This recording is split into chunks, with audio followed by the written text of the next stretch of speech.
আসসালামু আলাইকুম সুপ্রিয় দর্শক শ্রোতা, উত্তরবঙ্গ শিক্ষা পরিবারের আপনাদেরকে স্বাগত জানাচ্ছি আজকের এই লাইভ প্রোগ্রামে। আচ্ছা, কেউ যদি আমার কথা শুনতে পান তাহলে একটু কাইন্ডলি একটু জানান। আজকে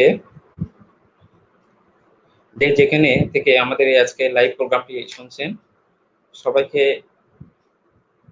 আন্তরিক অভিবাদন জানাচ্ছি।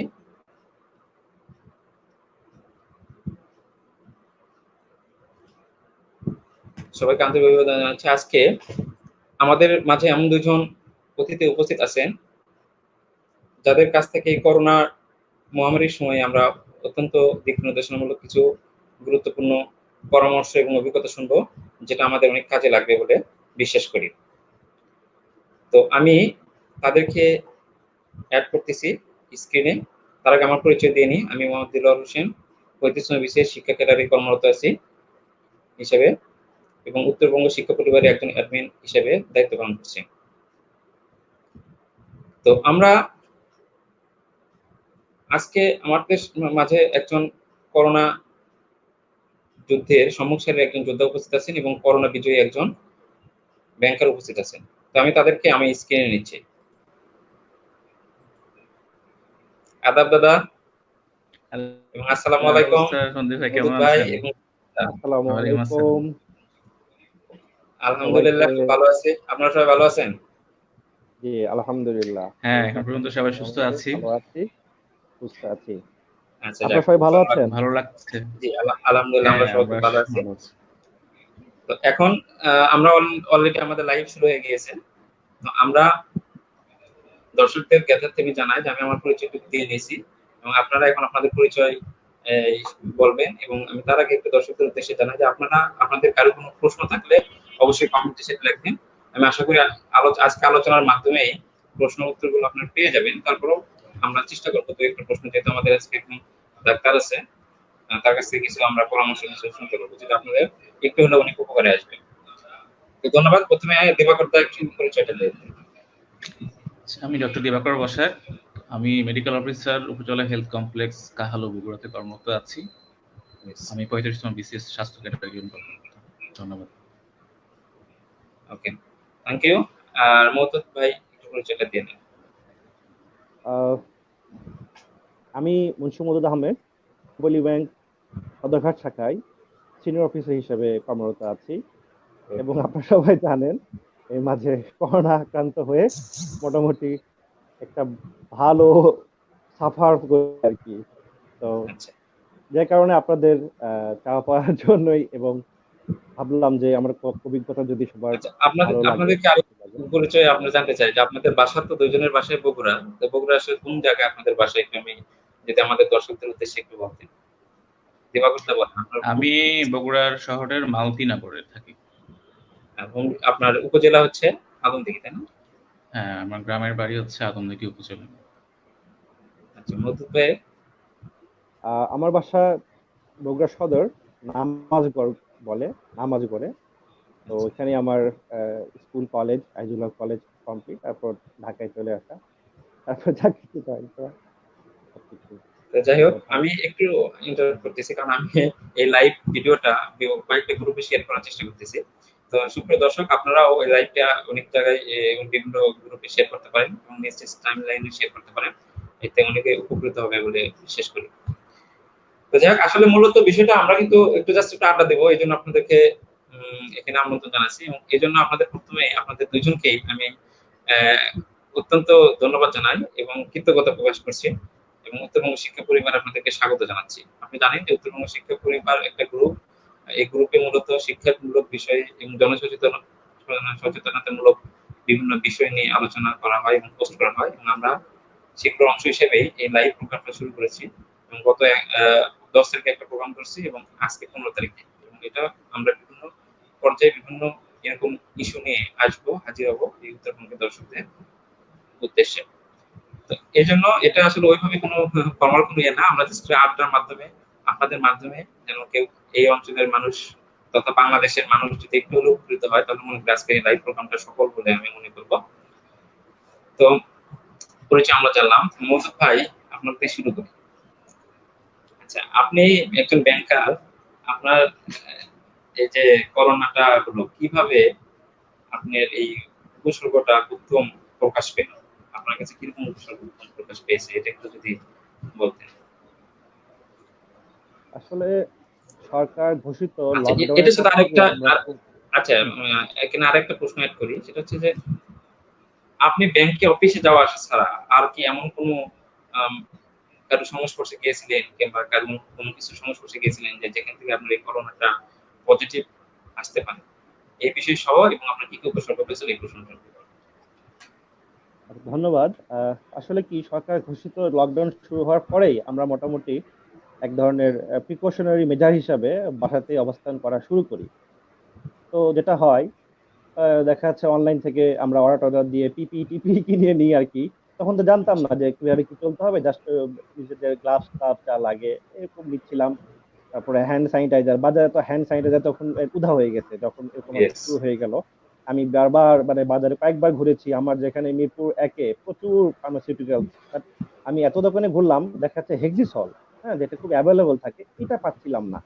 তো যেটা হয়, আমি প্রিকশনারি মেজার নিয়েছিলাম, খুব ভালোভাবেই নিয়েছিলাম। তারপরেও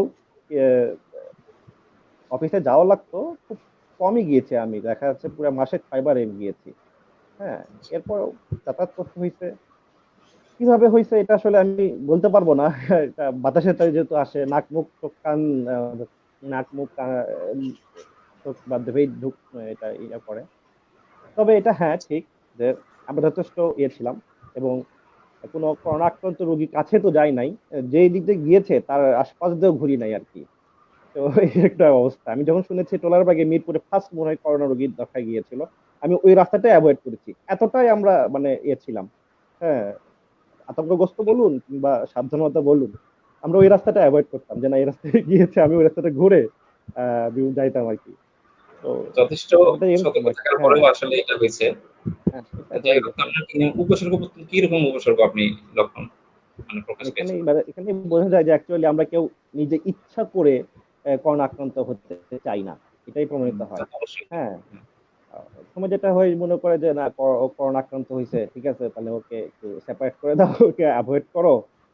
আশেপাশে সবাই মোটামুটি এক ধরনের ইয়ে চলে আসে, যেটা হয় আর কি। আহ, ওনারা একটু ডিস্টেন্স মেনটেন করে এবং চেষ্টা করে যে হ্যাঁ তুমি একটু আলাদা থাকো, তোমাকে লকডাউন করে রাখা হোক। যে করোনা আক্রান্ত হয় সে স্বেচ্ছায় করোনা আক্রান্ত হয় না, এটা স্বাভাবিকভাবেই হয়ে যায়, কোনো না কোনো ভাবে হয়ে যায়, যেহেতু বাতাসের মাধ্যমে, তারা হাঁচি কাশির মাধ্যমে ছড়ায়। হ্যাঁ, এগুলো ব্যাপার। আর আমার 7 তারিখ, অর্থাৎ মে মাসের 7 তারিখে প্রথম আমার জ্বরটা আসে। তো জ্বর যেহেতু আসে, আমি রোজা ছিলাম, স্বাভাবিক ভাবছিলাম যে হয়তো বা গরম থেকে হতে পারে। হ্যাঁ, গরমের কারণে হতে পারে, দিবাকর দাদা আছেন উনি বলবেন হয়তো বা। তো সাধারণত জ্বর দেখে ভেবেছি যে এটা জাস্ট অ্যাজ ইউজুয়াল একটা জ্বর। আমার যেটা সাধারণত হয়, জ্বর আসছে ঠিক আছে, এমনি তো আগে জ্বর আসতো, যেটা হয় যে হ্যাঁ সাধারণ জ্বর আসছে। তারপর মনে একটা সন্দেহ লাগছিল আমার, আমি জ্বর আসার পরেই একটু সেপারেট থাকি আর কি, একটা আলাদা রুমে থাকার চেষ্টা শুরু করি।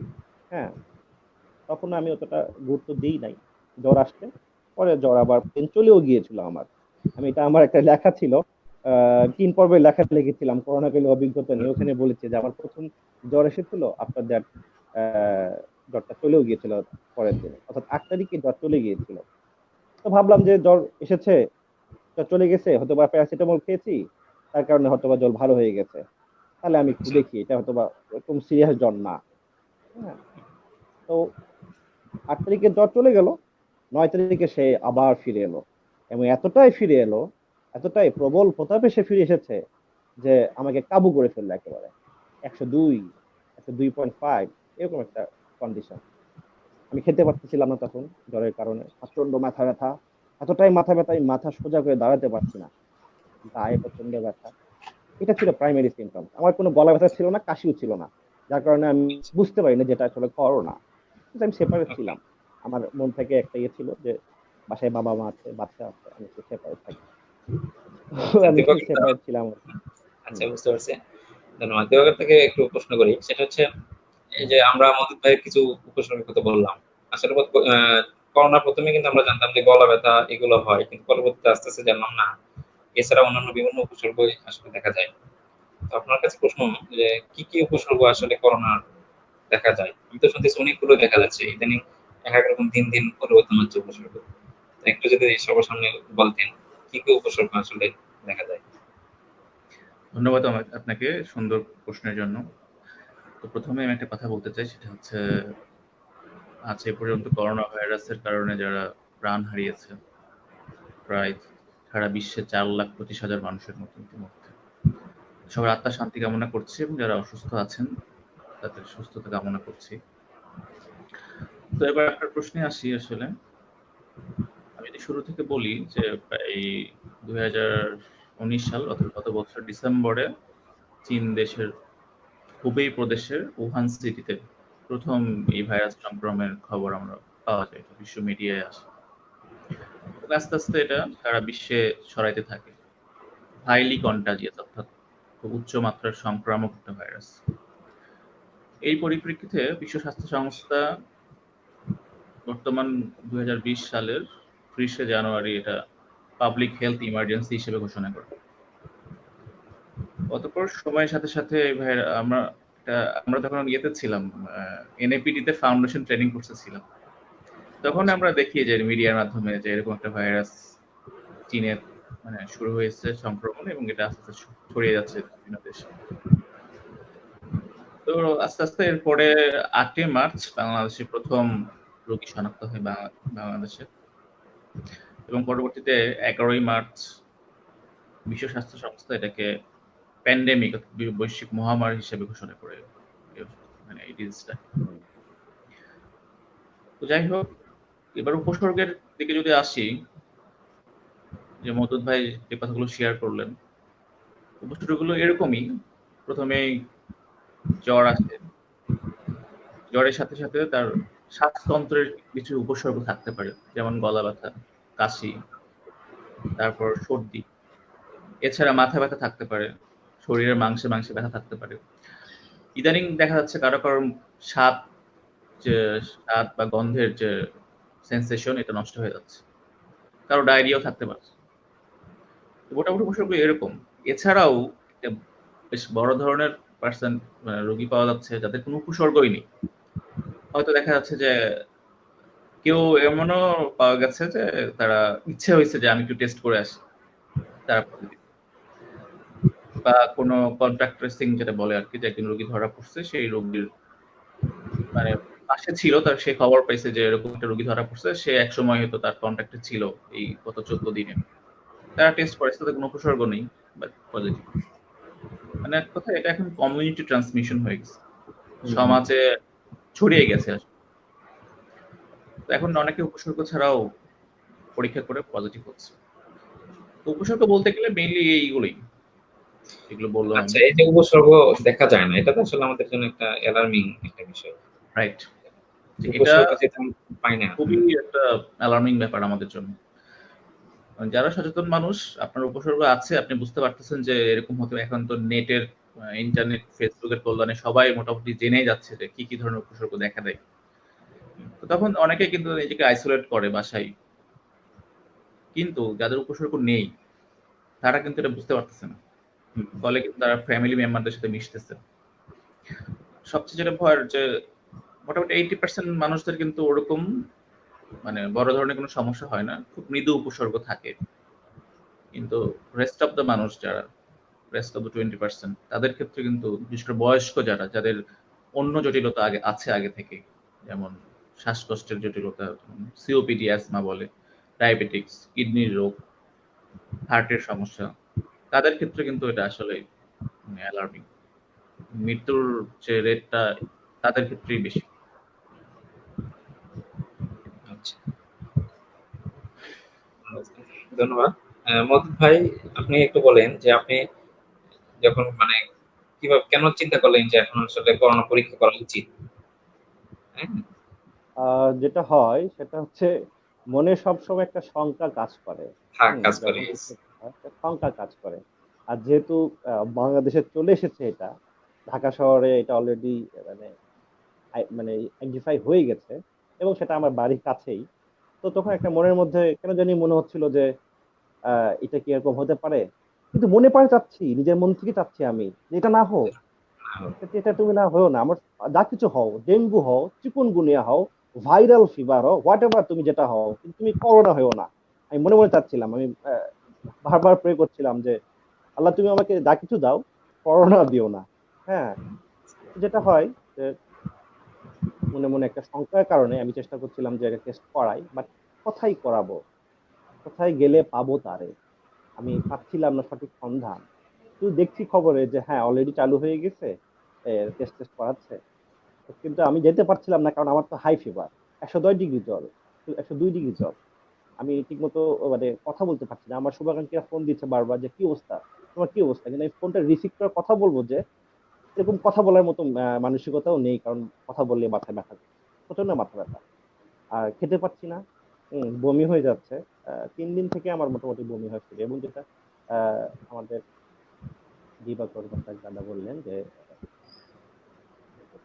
স্বাদ এবং গন্ধ থাকে না, আমার জাস্ট ওই অবস্থা। 3য় দিনের পর থেকে আমার স্বাদ এবং গন্ধ আমি পাচ্ছি না। হ্যাঁ, চিকেন ফ্রাইড রাইস দিলে ওটা আমার কাছে অমৃত না, এটা আমার কাছে বিষ মনে হচ্ছে। আমি খেতে পাচ্ছি না, গন্ধ পাচ্ছি না। তো আমি কোথায় টেস্ট করাবো এটা নিয়ে খুব টেনশনে ছিলাম। সে সময় আমার আসলে অ্যাকচুয়ালি আমার আপন বোন, ইমিডিয়েট বড় বোন, উনি ছিলেন রংপুর মেডিকেলে ডাক্তার।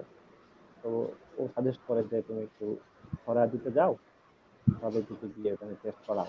হুম, আমি এমনিতে লাইন পাচ্ছিলাম না। আমি ইভেন আমাদের সরকার ঘোষিত যে হটলাইন নাম্বার 333, আমি কিন্তু এখানেও ট্রাই করেছি, নট ওয়ান্স টাইম, আমি টু টাইমস আমি ফোন দিয়েছিলাম। আমি আমার গল্পে বলেছি যে আমি 2বার চেষ্টা করেছি। আমি আমার নাম ঠিকানা দিলাম, তারা খুব ভালো রেসপন্স করলো, হ্যাঁ শুনলো আমার কথা। বাট তারা আনফরচুনেটলি আমার টেস্ট পাতে আসলে আমাকে বলেছিল যে ঠিক আছে, আপনার জন্য বেটার হবে যে বাসায় এসে আমাদের টিম আপনার টেস্ট মানে নিয়ে যাবে, এটা ভালো হবে। আমি সেটাই ভাবছিলাম যে যেহেতু আমার করোনা না, এটা আমি মনে মনে চাচ্ছি, আবার যদি ওই টেস্ট করাতে গিয়ে করোনা লাইনে দাঁড়িয়ে আমার নিজে যদি পজিটিভ হয়ে যায়, হ্যাঁ, তো এই ক্ষেত্রে আমি ওনাদের এই সাজেশনটাই খুব ভালোভাবে পিক করলাম যে ঠিক আছে স্যার, ঠিক আছে, আমাকে তাহলে আমার বাসায় এসেই নিয়ে যাও, তোমার টেস্ট করে নিয়ে যাও। তো এই আশায় বসে আছি যে আমার আসবে, আমার টেস্ট করাবে। আলটিমেটলি আমি ওয়েট করে করে পাই নাই। হ্যাঁ, 2 দিন ওয়েট করেছি, পাই নাই। আমাকে বলেছিল একটা কথা, আমার এখনো মনে আছে। আমি যখন সেকেন্ড টাইম ফোন দিলাম যে আচ্ছা কি অবস্থা ভাইজান, আমার কি টেস্ট করাতে আসবেন, তো বলছে হ্যাঁ আমরা আমাদের সার্ভার রিপোর্ট করে দিয়েছি, এটা 5 মিনিটও লাগতে পারে, 5 দিনও লাগতে পারে। তো আমি ভাবলাম 18 কোটির দেশ, কতজনই ফোন দেয়। হ্যাঁ, তো আমি নিজেই চলো, হ্যাঁ যদি কেউ তো ডাক শুনে কেউ না সেরে, তবে একলা চলো রে, একলা চলো। তো আমি একলা চললাম আর কি। আমার যদিও আমার মানে অবস্থা খারাপ, আমি জানতে পারছি না। এর মধ্যেও একটা সোসাইটি থাকি, তা যাওয়াটাও একটা রিস্কি। আমি যাব, ওনারা যদি এফেক্টেড হয়, যদি আমি পজিটিভ হয়ে থাকি, আমি জানি না আমি পজিটিভ না নেগেটিভ, জানি না আমি, কিন্তু মনে হচ্ছে যদি কিছু হয়ে যেত অন্যরাও তো এফেক্ট হতে পারে, যে রিক্সার সঙ্গে যাব সেই রিক্সাওয়ালাও তো এফেক্ট হতে পারে, তাই নয় কি? আমাকে সবার কথাই ভাবতে হচ্ছে যে আমি একটা রিক্সাতে যাই কিংবা একটা সিএনজিতে যাই, সেটাও একটা রিস্ক থাকে। আমি টিপি টিপি করে যাতায়াত করা শুরু করলাম, যে মনে মনে চিন্তা করছিলাম যে তুমি বীর, হ্যাঁ বলো বীর চিরুন্নতম মসির, সাহস নিচ্ছিলাম। পরে গেলাম সরার দিতে, গিয়ে আলটিমেটলি করতে পারলাম, তবে অনেক দেরিতে। অনেক অবস্থা, আমি অলরেডি আমার মিরপুরে যেটা কাছে ছিল সেখানেও গিয়েছিলাম।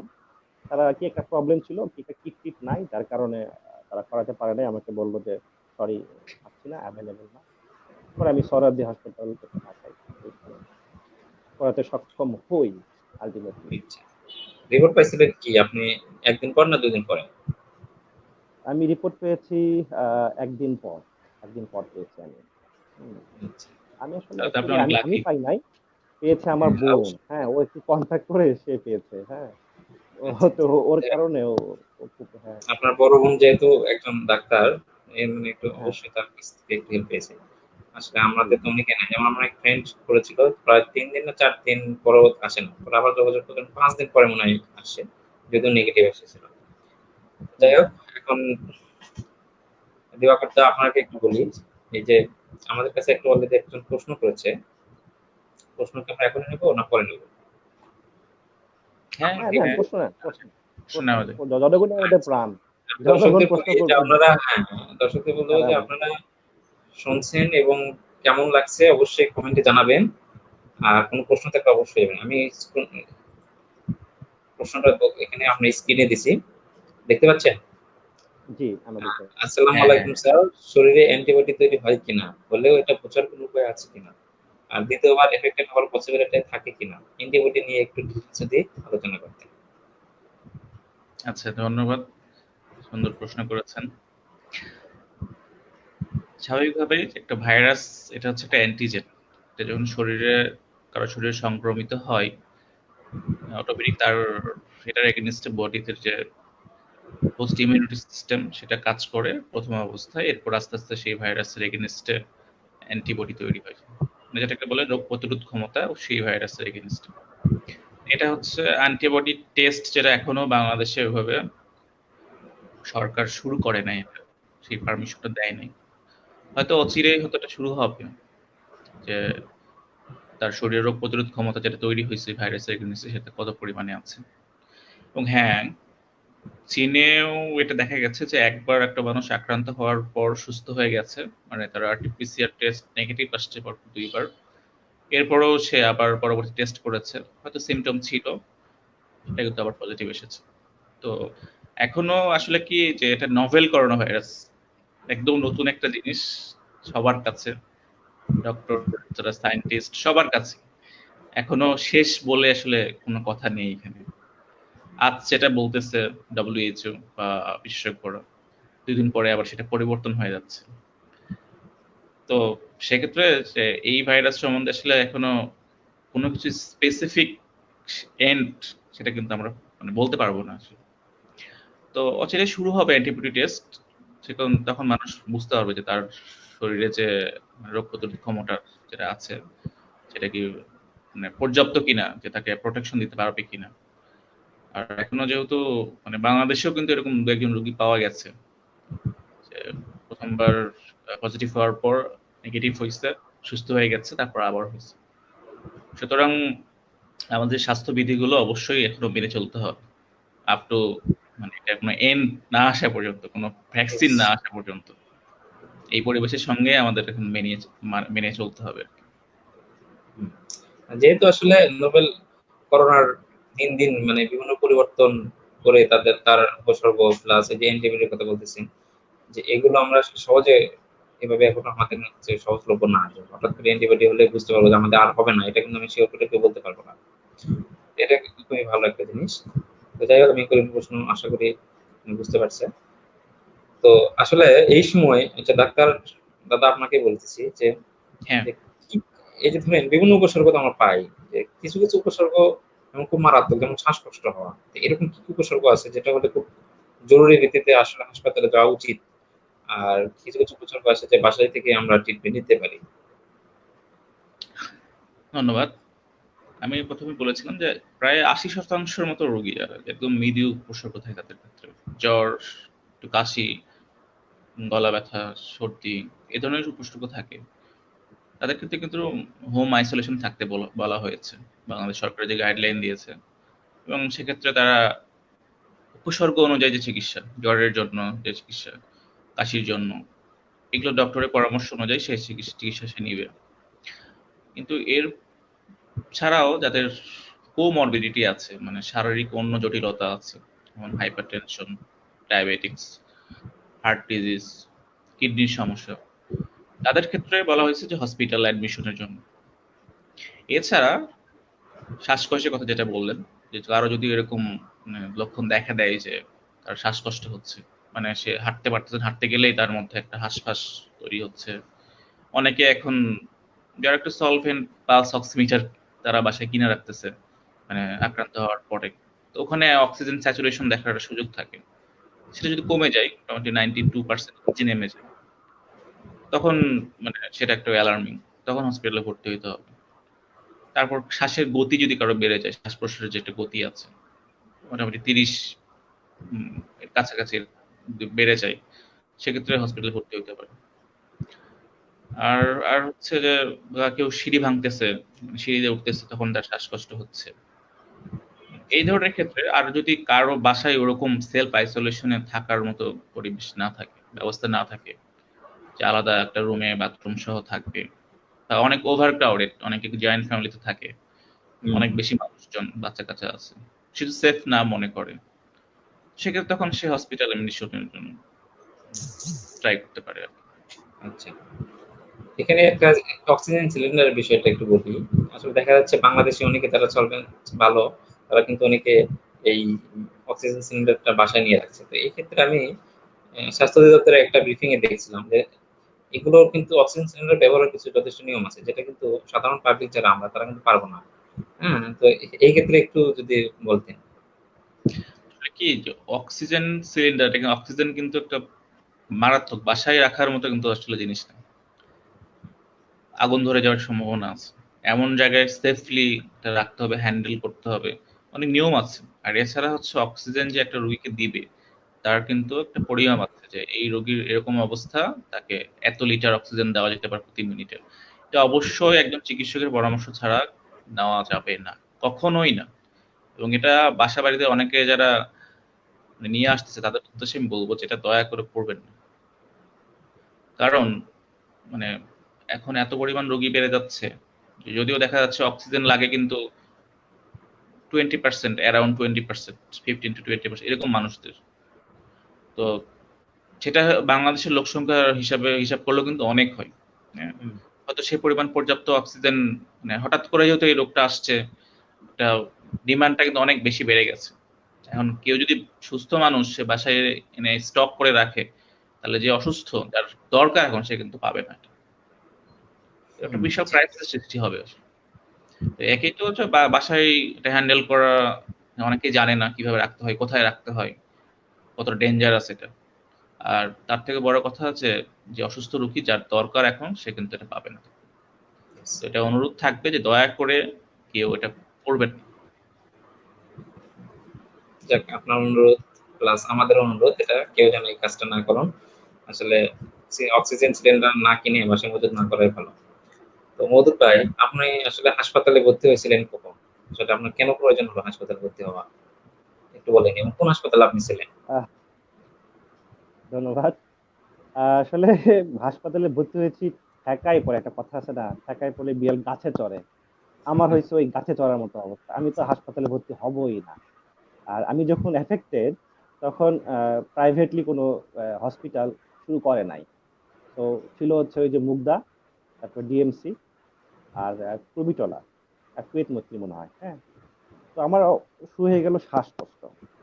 আমার শ্বাসকষ্ট শুরু হয়ে গেল, আমার কফ, কাশি আসতেছে, আচ্ছা, কাশিতে শ্বাসকষ্টের হালকা। বিষয়টা একটু বলুন। শ্বাসকষ্টটা কিভাবে হয়েছে বলেন তো? একটু আমি জানার খুব আগ্রহ। শ্বাসকষ্টটা কি এমনিই হয় না আপনার কোনো কাজ করতে গেলে, কিংবা না, এটা একটু যদি শ্বাসকষ্টটা হচ্ছে এক ধরনের একটু চাপ চাপ লাগা। হ্যাঁ, একটু কেমন জানি একটু চাপ চাপ লাগতো লাগতো বুকের মধ্যে। আর আমি একটা ব্রিথ করে না, বড় একটা জোরে শ্বাস নাই, জোরে একটা শ্বাস নেওয়া যেটা, এই জোরে শ্বাস নিতে গেলে বুকে ব্যথা করতো, বুকে ব্যথা করতো, আমি পুরোপুরি শ্বাস নিতে পারতাম না। এখন যেমন দূরে টান দিলাম, ধীরে ধরে রাখলাম, ব্যথা করছে না, তখন আমার এটা করলে এখানে ব্যথা করতো, আমি এত জোরে করতেই পারতাম না। হ্যাঁ, তারপর যেটা হলো, কাশিতে আমার ব্লাড আসা শুরু করলো। এইটা খুব একটা টার্নিং পয়েন্ট, যেটা থেকে আমি নিজেও ভেঙে পড়লাম যে আসলে, তো কি করা যায়। তো ডিসকাস করলাম আপুদের সাথে বারবার, তারা বলতেছিল তুমি হসপিটালে যাও। বাট আমি হসপিটালে যাব না, কারণ হসপিটালের পরিবেশ কেমন থাকে। আর যেহেতু অলরেডি মিডিয়াতে আসতেছে যে এরকম সেবা পাচ্ছে না, রিউমার চলছে, তো আমি ডিটারমাইন্ড যে আমি যাব না। দরকার হলে আমি বাসাতেই থাকবো, লকডাউন করে থাকবো। আমি আমার রুমে লকডাউন করে আছি অলরেডি, আমি সেপারেটলি একটা রুমে জাস্ট লকডাউন করে রাখছি। নিজের জ্বর কিন্তু, নিজের জ্বর নিজে, জ্বরের ঘরে প্রলাপ বকছি, রাতে ঘুম হয় না এক ফোঁটা। বাট আমি হসপিটালে যাব না, ওষুধ খাচ্ছিলাম, বোন যেহেতু ডাক্তার সে তার পরামর্শ খাচ্ছিলাম। ইভেন যাব না বোধে বলেই আমি ওই যে এখানে একটা আমার ওই যে অক্সিজেন সিলিন্ডার আমি অনলাইন থেকে কিনেও ফেলেছিলাম। হ্যাঁ, বোনের পরামর্শে সে বলছিল যে যে কত লিটার পার মিনিট নিতে হবে। হ্যাঁ, 4, 6, 8 এরকম একটা ভাগ আছে, আমি সেই অনুযায়ী রীতিমতো ওই যে, দর্শক কাছে দেখে থাকবেন আমার এখানে একটা সিলিন্ডার আছে। হ্যাঁ, আমি হুম আমার এই শ্বাসকষ্ট থেকে, যদিও ডাক্তার ভাই বলেছেন যে এটা বাসায় রাখবেন না, আসলে আমি মজুত করার জন্য রাখি না, আমি খুব প্রবলেমে পড়ে কিনেছিলাম। আপনি প্রয়োজনে কিনছেন, আহ, ঠিক আছে? হ্যাঁ এখন একটা প্রয়োজনে অনুরোধ থাকবে, কিনেছিলাম। এখন যেহেতু আপনি সুস্থ হয়ে গেছেন, সুতরাং এটা হ্যাঁ, আসলে এটা হসপিটালে আমি দিয়ে ছেড়ে দেওয়া দেবো উচিত। এবং দিয়ে দেওয়া উচিত, এটা চিন্তা ভাবনা আছে আমার ইনশাল্লাহ। ইভেন আমি ওয়েট করছি আশেপাশে যদি কোনো রোগী টুগী পাওয়া যায়, তার যদি কোনো সিভিয়ার প্রবলেম থাকে আমি তাকেও দিতে পারি, এই চিন্তা ভাবনা করছি। আবার হসপিটালে যাওয়া, আবার করোনার মধ্যে প্রবেশ করা, একটা ভীতি কাজ করে।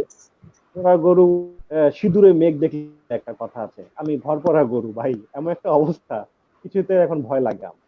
তো যেটা হলো, আমার শ্বাসকষ্ট দেখে আমার আপু সাজেস্ট করলো, আমি অনলাইনে থেকে এটা কিনলাম। একটু বেশি দাম দিয়ে কিনতে হয়েছে, কারণ ওই যে যেটা হয় আর কি বাঙালিতে, হুম, যে কিছু একটা হইলেই ব্যাস ক্রাইসিস, কৃত্রিম ক্রাইসিস সৃষ্টি হয়ে যায়।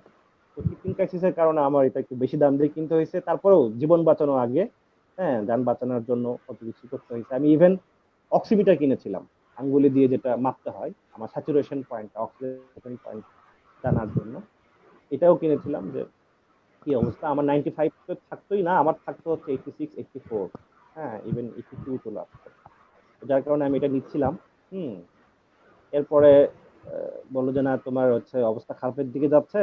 আলটিমেটলি খারাপের দিকে যাচ্ছে, আমার জ্বর কমতেছে না, আমি অ্যান্টিবায়োটিক নিচ্ছি, জ্বর কমতেছে না। তখন বললো ঠিক আছে, তোমাকে অ্যাকচুয়ালি অ্যান্টিবায়োটিক ইনজেকশন করে দিতে হবে। হুম।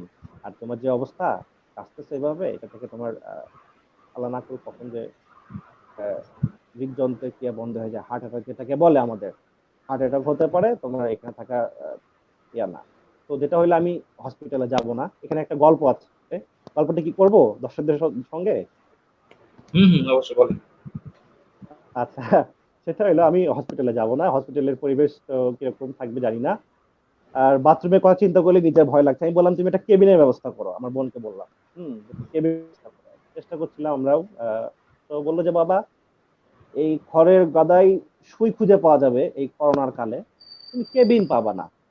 হ্যাঁ, কেবিনের অবস্থা খুব খারাপ, কেবিনটা একদম সব ভিভিআইপি, হ্যাঁ, সিআইপি এসব লোক দিয়ে ভর্তি, তুমি কেবিন পাবা না। তো আমি যাব না তাহলে, আমি বলে দিলাম তাহলে আমি যাবো না, কেবিন পাওয়া যাবে না, আমি তো এখানে গিয়ে থাকতে পারবো না, আমার ওই খবরটা খারাপ আছে। তো আমাকে রাত 12টার সময় বললো একটা কেবিন ফাঁকা হয়েছে কুর্মিটোলা হসপিটালে। হুম। এখন যদি না যাও, তুমি আর পাবা না হয়তো বা কেবিন, সকালবেলা গিয়ে হয়তো পাওয়া যাবে না, তোমাকে গেলে এখন যেতে হবে। তো যেটা হইলো সেটা হচ্ছে, আমি তো অবাক। বল ঠিক আছে তাহলে, এরকম অবস্থা, তাহলে একটা কাজ করি, আমার তো জ্বর, এর মধ্যে কি হয়ে যায়। আহ, তো না, যাক, ready আমি আধা ঘন্টা নোটিসে, জাস্ট আধা ঘন্টা নোটিসে আমাকে রেডি হইতে হইছে। হ্যাঁ। তো রেডি হয়ে আমি যখন নিচে নামি, অবাক করার বিষয় হচ্ছে, আমি নিচে নামি অবাক, আমার বিল্ডিংটা লকডাউন হয়ে গেছে, অর্থাৎ বাস টাস দিয়ে একদম ব্যারিকেড। ওই যাবো কিভাবে, ক্রস করতে পারবো না, এমন ভাবে দিয়ে রাখা। আমি তো অবাক, কি ব্যাপার, আমি তো মানে আজকেই শুনলাম এরকম একটা অবস্থা, তার মধ্যে এরকম। তো বললো যে না, লকডাউন করে গেছে প্রশাসন। আমি ভালো। তো আমাকে একদম রিয়েলি যেটাকে বলে, দুইটা বাসে চিপা দিয়ে আমাকে বের হতে হয়েছে। আমি ওরকম অবস্থায়, মাথা ঘুরতেছে, আমার মাথা ব্যথা, আমি ওরকম অবস্থায় একদম দুইটা বাসে চিপা দিয়ে গিয়ে অ্যাম্বুলেন্সে উঠি, উঠে দ্রুত অ্যাম্বুলেন্সে গিয়ে অক্সিজেনটা নিয়ে নিই। হ্যাঁ, আমার অবস্থা খুব খারাপ হয়ে গিয়েছিল। হম। তো এরকম একটা কন্ডিশনের মধ্যে দিয়ে গিয়েছি আমি আর কি। লকডাউনের একটা অন্যরকম হ্যাঁ, একটা লকডাউনে, হ্যাঁ, দুঃসহ এটা পরিস্থিতির তো মধ্যে পড়েছেন। দুষ্কর পরিস্থিতি। লকডাউন যাক, কারো কারো অভিশাপ, কারো কারো জন্য আবার খুবই ভালো। ভালো। আর কি। অবশ্যই। না, এই যে আমরা তো আসলে অভ্যস্ত না, এই কারণে মনে হচ্ছে, কিন্তু এটা খুব দরকার। এখন এত রোগী দেখা যাচ্ছে, মানে অন্য জায়গায় মেনটেন হচ্ছে না। আমরা সত্যি কথা যে কতজন সেরকম সচেতন, হ্যাঁ, এই সচেতনতা নেই আসলে মানুষের মধ্যে। দেখা যাচ্ছে ওই যে বাঁশের বেড়া যেটা বলতেছেন, এটাই মানতেছে না কেউ, ওই দিক দিয়েই বের হয়ে যাচ্ছে। ঠিক, ঠিক। আচ্ছা, আমাদের কাছে কয়েকটা প্রশ্ন আসছে, প্রশ্ন নিয়ে আর কি। প্রথম যে প্রশ্নটা একটু দেখেন, এখানে অ্যান্টিবায়োটিক খেয়ে জ্বর না সারলে তখন কি করানো? এটা মনে হয়, আমার মনে হয় এমনিতে বাসা বাড়িতে যদি কারো জ্বর আসে, তখন মনে হয় অ্যান্টিবায়োটিক খাওয়ার কথা বলছে কিনা। নইলে এই বিষয়টা একটু বলেন, কিংবা ডাক্তারের পরামর্শ অ্যান্টিবায়োটিক ওটা খাওয়া তো উচিত আসলে কিনা। ক্লিয়ার না এখন। জ্বর আসলে হ্যাঁ, যে অ্যান্টিবায়োটিক খেতে হবে এরকম কোনো চুক্তিই নেই। এটা যদি ভাইরাল ফিভার হয়, ইনফ্লুয়েঞ্জাল, তাহলে তো এমনি নরমাল প্যারাসিটামল খেয়েই ঠিক হয়ে যাবে। এটা ৩ থেকে ৫ দিন পর প্যাটার্ন অনুযায়ী ঠিক হয়ে যাবে। কারো যদি এটা অবশ্যই চিকিৎসকের পরামর্শ নিতে হবে। উনার যদি শুনে মনে হয় যে না, এটা অ্যান্টিবায়োটিক দরকার আছে এখন, সেক্ষেত্রে তখন অ্যান্টিবায়োটিক খেতে হবে। একটা অ্যান্টিবায়োটিক যদি না হচ্ছে, সে এটা চেঞ্জ করবে তার উপসর্গ অনুযায়ী, যে এই কয়দিন সে অ্যান্টিবায়োটিক খেয়েছে, এরপরে তার এখন এরকম অবস্থা জ্বরের বা আরো অন্য কোনো সমস্যা আছে কিনা সেটা সে ডক্টরের অনুযায়ী। অ্যান্টিবায়োটিক তো অনেক ধরনের আছে, একটা দিয়ে যদি না হয় তখন প্রয়োজনে আর একটা ইউজ করা যেতে পারে। এটা নিকটস্থ যে হসপিটাল আছে তার পরামর্শ নিতে হবে সেখানে ডক্টর। মানে নিজে নিজে মাতব্বরি সাজা যাবে না এক্ষেত্রে অ্যান্টিবায়োটিক কখনোই করা যাবে না। আর মানে ফেসবুকের কল্যাণে যেটা দেখতেছি আর কি, অনেকের বিভিন্ন পেজে বিভিন্ন ট্রিটমেন্ট শিট ঘুরে বেড়াচ্ছে এবং অনেকের হ্যাঁ হ্যাঁ সবাই এত না ট্রিটমেন্ট। সমানে ওষুধ খাচ্ছে, অ্যান্টিবায়োটিক সহ বিভিন্ন ভিটামিন, জিঙ্ক, মানে অনেক ধরনের ওষুধ তারা খাচ্ছে। এটা আসলেই কখনোই যৌক্তিক না, এই কাজটা দয়া করে করবেন না। যার যতটুকু উপসর্গ থাকবে সেই অনুযায়ী ডক্টরের পরামর্শ অনুযায়ী অবশ্যই চিকিৎসা নেবেন। নিজে নিজে এক ধরনের মাতব্বরি করা কখনোই ঠিক হবে না। এবং তার থেকে বড় একটা যেটা বিষয়, এই অ্যান্টিবায়োটিক খাওয়ার কারণে, কারণ যেখানে শুধু অ্যান্টিবায়োটিক প্রয়োজন নাই কিন্তু আমরা খেয়ে ফেলতেছি, যখন এই অ্যান্টিবায়োটিকের প্রয়োজন হবে, এমন কোনো সমস্যা হবে, তখন কিন্তু ওই রোগে ওই জীবাণুর বিরুদ্ধে অ্যান্টিবায়োটিক কিন্তু তখন কাজ করবে না, রেজিস্ট্যান্ট হয়ে যাবে। মানে এমনিতেই গত কয়েক বছর ধরে কিন্তু অ্যান্টিবায়োটিক রেজিস্ট্যান্ট নিয়ে অনেক কথা হচ্ছে, মানুষজনের মধ্যে সচেতন করার চেষ্টা করা হচ্ছে, মানুষজনকে বিভিন্ন টিভিতে, বিভিন্ন অনলাইন মিডিয়াতে, পত্রিকায় অ্যান্টিবায়োটিক রেজিস্ট্যান্স নিয়ে স্বাস্থ্য অধিদপ্তর, ওষুধ প্রশাসন অধিদপ্তর তারা কিন্তু বিভিন্ন বিজ্ঞাপন দিচ্ছে, রেজিস্টার্ড চিকিৎসকের পরামর্শ ছাড়া ওষুধ অ্যান্টিবায়োটিক সেবন করবেন না। কারণ মানুষ কিছু সমস্যা হলেই চলে যায় পল্লী চিকিৎসক অথবা ফার্মাসিতে, দোকানদার যারা ওষুধের দোকানদার, এবং তারা ইচ্ছা মতো অ্যান্টিবায়োটিক দিয়ে দিচ্ছে। যে জ্বরটা এমনিতেই ছেড়ে যাবে 3 থেকে 5 দিন পর, সেটা হচ্ছে সে অ্যান্টিবায়োটিক দিচ্ছে। অনেকের মনে হচ্ছে যে অ্যান্টিবায়োটিক খেয়ে মনে হয় আমার জ্বর ছেড়ে গেছে আসলে, কিন্তু আলটিমেটলি অ্যান্টিবায়োটিক সেখানে কোনো রোলই ছিল না। এটা মানুষ বোঝে না। মানে অনেকের মনে হয় এরকম যে আমার খুব দ্রুত সুস্থ হতে হবে, অ্যান্টিবায়োটিক খেলেই মনে হয় আমি খুব দ্রুত সুস্থ হয়ে যাবো। বাট এরকম না, প্রত্যেকটা ডিজিজের একটা প্যাটার্ন থাকে, একটা সাইকেল থাকে। সেটা কিন্তু ভাইরাল যেগুলো, এটা অটো রিলিভ হয়ে যায়, ভাইরাল ইনফ্লুয়েঞ্জা যেগুলো। তো এখন এরকম যথেচ্ছ অ্যান্টিবায়োটিক ইউজ করার কারণে কিন্তু এগুলো পরবর্তীতে যখন করোনা হয়তো থাকবে না, ভগবান যদি সেই এটা দেয়, গোটা বিশ্ব হয়তো একসময় আবার আগের মতো হয়তো হয়ে যাবে, তখন কিন্তু এই অ্যান্টিবায়োটিক গুলো কিন্তু সেই কাজ করবে না আসলে। রিকোয়েস্ট থাকবে আর কি, যে আপনারা চিকিৎসকের পরামর্শ ছাড়া এরকম টোটকা চিকিৎসাগুলো নিবেন না। বিভিন্ন অনলাইনে যে ঘুরতেছে এই চিকিৎসাগুলো, ইভেন অনেকে হোমিওপ্যাথিক চিকিৎসা নিচ্ছে আর কি, দেখি যে আর্সেনিক নাকি যেন একটা ট্যাবলেট, আর্সেনিক আলফা 30M এরকম কিছু একটা নাম শুনছেন? তো আসলে এটা একটু চিন্তা করেন আপনারা, যে যদি এটা এত কার্যকরী হতো তাহলে তো ওয়ার্ল্ড ওয়াইড আজ 76 লক্ষ মানুষ আক্রান্ত হয়ে প্রায় 4,25,000 লোক অলরেডি মারা যেত না। এটা চিন্তা করতে হবে আমাদের আসলে, যদি এত কার্যকরী হতো, আমাদের থেকে আরো অনেক স্পেশালিস্ট বিজ্ঞানীরা সারা বিশ্বে তারা কিন্তু রিসার্চ করতেছে যে কিভাবে কমব্যাট করা যায় এই ভাইরাসটাকে, কিভাবে মানে এর বিরুদ্ধে প্রোটেকশন তৈরি করা যায়। তারা কিন্তু অনগোয়িং বিভিন্ন ভ্যাকসিন নিয়ে কাজ করতে, ওষুধ নিয়ে কাজ করতেছে, ট্রায়াল হচ্ছে। তো সেক্ষেত্রে এই আর্সেনিক নিয়েও নিশ্চয়ই তাহলে সেরকম ভাবে একটা শোরগোল পড়ে যেত এবং WHO এটা অ্যাকসেপ্ট করতো ওরকম ভাবে, না আসলে এটা অনেক কার্যকরী। আসলে কি সেরকম হচ্ছে? হচ্ছে না। তো শুনলাম যে আমার বড় ভাই সেই ব্যাংকে আছে, আমি যেটা শুনলাম তাদের ব্যাংকে নাকি সব স্টাফকে এরকম দিয়েছে, যে ক্লিয়ার না, বাট এরকম শুনলাম আর কি ওর কাছ থেকে, যে সবাইকে খেতে বলছে। এরকম একটা অবস্থা চলতেছে আর কি, যে এখন আসলে যেহেতু স্পেসিফিক কোনো ট্রিটমেন্ট বের হয়নি, সেহেতু এখন যে যেভাবে পারতেছে মনে হচ্ছে যে এটা খেলেই মনে হয় আমি সেফ থাকতে পারবো, সেটাই খাচ্ছে, সেটাই নিচ্ছে। তো এখানে আমি আরেকটা প্রশ্ন নিই, একটু সংক্ষেপে বলেন। সেটা হচ্ছে, thank you very much for arranging such program during this pandemic. Please discuss the proper use of masks, hand gloves or other health rules. তার মানে মাস্ক এবং হ্যান্ড গ্লোভস এর কথা বলতেছি, এবং হ্যান্ড গ্লোভস এর কথা বলতে কিভাবে আসলে প্রপার ইউজ করা উচিত। আচ্ছা, ধন্যবাদ, সুন্দর প্রশ্ন করেছে উনি। আসলে প্রথমে WHO থেকে কিন্তু বলেছিল যে যারা হেলথ ওয়ার্কার বা যারা রোগী তাদেরই শুধু মাস্ক দরকার আছে, বা যাদের শ্বাসকষ্ট বা কাশি সর্দি থাকবে অন্যদের দরকার নেই। পরে কিন্তু এটা চেঞ্জ হয়ে গেছে আসলে, এখন সবাইকেই মাস্ক ইউজ করতে বলতেছে। তো সবচেয়ে ভালো মাস্ক যেটা যদি বলি আমরা, যে protective, highly protective, almost 99% N95 mask. এখন মিডিয়ার কল্যাণে কিন্তু অনেকেই জেনে গেছে মাস্কের নাম আর কি, এবং এর সমকক্ষ সম লেভেলের আরো কিছু মাস্ক আছে আর কি, FFP2, KN95। এগুলো হচ্ছে যে মেইনলি যারা হেলথ ওয়ার্কার, যারা একদম সামনে থেকে রোগীদের সেবা দিচ্ছে তাদের জন্য দরকার। একদম রোগীর, বিশেষ করে হেলথ ওয়ার্কারদের মধ্যেও যারা হচ্ছে আইসিইউতে কাজ করতেছে, রোগীর ভেন্টিলেশন দিচ্ছে, এই রিলেটেড কাজ করতেছে, তাদের সবচেয়ে বেশি দরকার। এবং যারা বিভিন্ন কোভিড রোগীকে সরাসরি সেবা দিচ্ছে তাদের জন্য দরকার। আর যারা অন্য যারা কাজ করতেছে, মোটামুটি তারা একটা ডিস্টেন্স রেখে কাজ করতে পারে, অ্যাটলিস্ট 6 ফিট, তাদের ক্ষেত্রে সার্জিক্যাল যে মাস্ক সেটা ইউজ করতে বলা হয়েছে।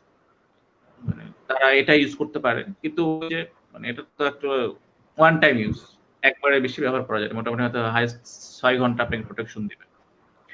তো এত তো আসলে প্রত্যেকের জন্য কেনা বা ইউজ করাও, আর সত্যি কথা বলতে কি এই করোনা আসার কারণে মানে কি বলবো, যে ব্যবসায়ীরাও তার ব্যবসা চালিয়ে যাচ্ছে।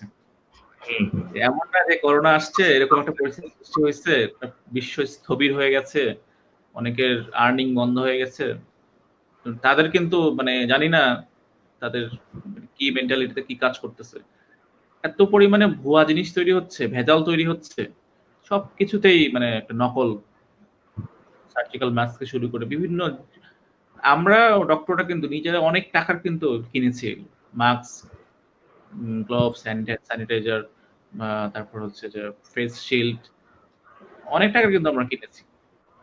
প্রথম পিপিও অনেকে কিনেছে, এখনো কিনতেছে। অনেক অনেকেই কিন্তু প্রতারিত হয়েছে আসলে, কারণ কেউ বুঝতে পারতেছে না যে কোথা থেকে কিনবো। অনলাইনে বিভিন্ন মিডিয়া, ডক্টররা অনেকের সাথে পরিচিত থাকে, বিভিন্ন কেনার চেষ্টা করেছে অনেকে, কিন্তু অনেকে কিন্তু প্রতারিত হয়েছে আসলে। তো সেই জন্য পরে স্বাস্থ্য অধিদপ্তর থেকেও এবং WHO থেকে বললো যে আমরা যদি পপলিন কাপড়ের 3 লেয়ারের মাস্ক বানিয়ে নিতে পারি, এটা হচ্ছে আমরা ধুয়ে রিইউজ করতে পারবো।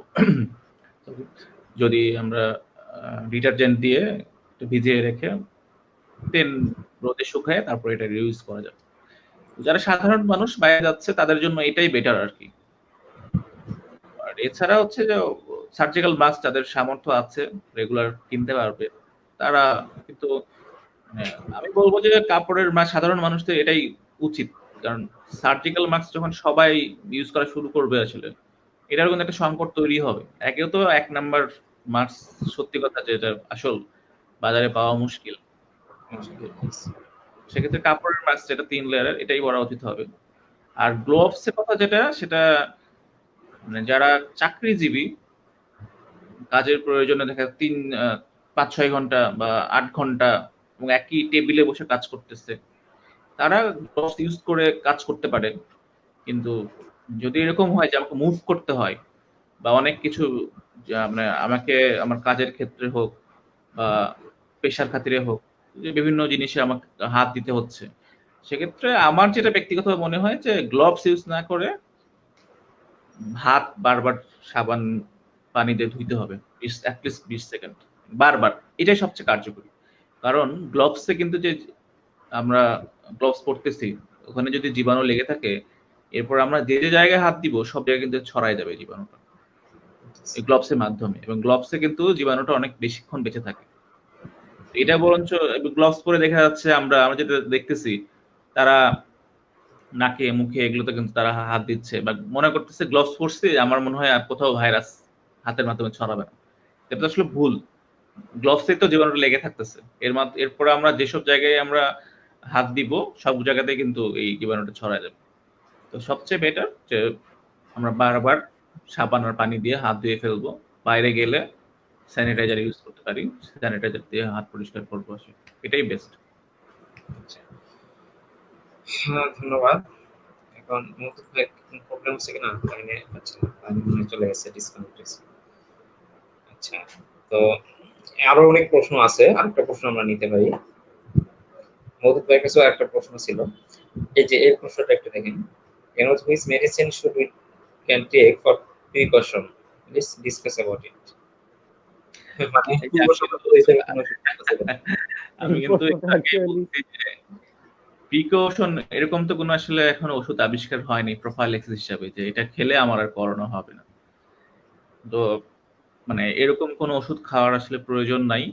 আমরা খাদ্যাভ্যাস যেটা আমাদের উচিত, সুষম খাদ্য সেটা খাওয়া উচিত। হাই যেটা প্রোটিন ডায়েট, সেই সাথে ভিটামিন, মিনারেলস, ভিটামিন সি জাতীয় খাবার। মাছ, মাংস থেকে শুরু করে ডিম, এরপর হচ্ছে যে মানে ভিটামিন জাতীয় শাকসবজি, ফলমূল, ভিটামিন সি জাতীয় খাবার এগুলো খাবো আমরা। যাতে আমাদের মানে হোস্ট আমাদের যে বডির যে ইমিউনিটি এটা যেন এনরিচ হয়।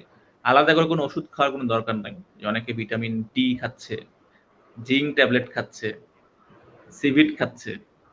আসলে আমরা যে খাবারটা যদি ঠিকমতো খাই তাহলে কিন্তু এর মাধ্যমে আমাদের যে প্রয়োজনীয় উপাদানগুলো খাবার, ভিটামিন, মিনারেলস এগুলো কিন্তু চলে আসে শরীরে। একটু যদি আমরা ব্যায়াম করি, একটু যদি আমরা শরীরে রোদ একটু লাগাই, তাহলে কিন্তু এগুলো রিকোয়ারমেন্টস গুলো ফিল আপ হয়ে যায়। আলাদা করে এসব ওষুধ খাওয়ার দরকার পড়ে না, একটা সংকট তৈরিরও দরকার পড়ে না। প্লাস ওষুধের দোকানদার যারা হচ্ছে তাদেরও মানে এরকম বিজনেস মানে দরকার হয় না আসলে। তো এক কথায় যে আমার উপর যদি কোনো উপসর্গ থাকে আমি সেই উপসর্গ অনুযায়ী, এখন তো যেহেতু ফ্রি কল করা যাচ্ছে সেই নাম্বারগুলো, হটলাইনগুলোতে নাম্বারে যদি, অথবা সংশ্লিষ্ট যে উপজেলা আছে, উপজেলা হেলথ কমপ্লেক্স ইমার্জেন্সি নাম্বার আছে, সেখানে কিন্তু ফোন দিয়ে চিকিৎসা নেওয়া যাচ্ছে। আমরাও আমি যেহেতু কাহালুতে আছি, অনেকেই ফোন করে বিভিন্ন সমস্যায়, আমরা তাকে সেই উপসর্গ অনুযায়ী কিন্তু চিকিৎসা দিই। নিজে নিজে আলাদা করে কোনো ওষুধ খাওয়ার কোনো প্রয়োজন নাই আসে, বরং আপনি সুষম খাদ্য খান, পানি পান করেন বেশি করে, অ্যাটলিস্ট দিনে 3 লিটার। আর ভিটামিন সি অনেকে এখন এই আর এছাড়া হচ্ছে অনেকে হোম রেমেডি যেসব গরম পানি খাচ্ছে উষ্ণ উষ্ণ, এটা আবার করেন না যে গরম পানি খেতে এমন গরম পানি খেয়ে পরে গলার মানে যে লেয়ারটা থাকে ওখানে মিউকাস এটা যেন পুড়ে না যায়। যে অনেকে গরম পানি এত ইম্পর্টেন্স দিচ্ছে যে মনে করতেছে আসলে ভাইরাস ভিতরে ঢুকলে সেটা কিন্তু প্রথমে চলে যাবে ফুসফুসে, কোষের ভিতরে ঢুকে যাবে। আচ্ছা, এরকম এই প্রশ্ন একটা গরম পানি, আদা, লেবু চা, তারপর হচ্ছে আরো যেসব লবঙ্গ, আদা এসব দিয়ে খাচ্ছে, এটা সুদিং একটা ইফেক্ট দেয় গলায়, বা ভাপ নিচ্ছে নাকের ভিতরে। হ্যাঁ, করতে পারে, এটা করতে পারে, বাট কোনো কিছু বেশি বেশি কিন্তু ভালো কোনো কিছুই না। যে এত গরম খাচ্ছে যে মনে হচ্ছে গরম, এতে আমার ভাইরাস মানে মরে যাবে গলা বা নাক থেকে, আমার আর করোনা হবে না। তাহলে কিন্তু বিষয়টা এরকম না। ভাইরাস তাকে মানে সাধারণ অবস্থায় কিন্তু ভাইরাস বেঁচে থাকতে পারে না। তাকে অবশ্যই মানব শরীরে ঢুকে, কোষের ভিতর ঢুকে তাকে বংশ বিস্তার করতে হবে। সে চাইবেই, আর এটা এত হাইলি কন্টাজিয়াস ভাইরাস, খুব দ্রুত কিন্তু রেপ্লিকেট করতেছে। যদিও বিভিন্ন স্ট্রেইন আছে বিভিন্ন দেশে, জিনোম সিকোয়েন্স নিয়ে কাজ হচ্ছে, একটা জায়গায় ভাইরাসের গতি প্রকৃতি এক রকম। তো এগুলো করতে পারে আসলে যে এটা এমনিতেও একটা সুতিং ইফেক্ট দেয় গলা বা নাকে, কিন্তু এমন না যে এটা করলেই আমার করোনা হবে না বা আমি করোনা থেকে রক্ষা পেয়ে যাবো, এরকম না আসলে। মধু ভাইয়ের কাছে একজন প্রশ্ন করেছে, মধু ভাই আপনি যদি বলতেন কি কি মেডিসিন আর ব্যবস্থা নিয়ে আপনি সুস্থ হলে।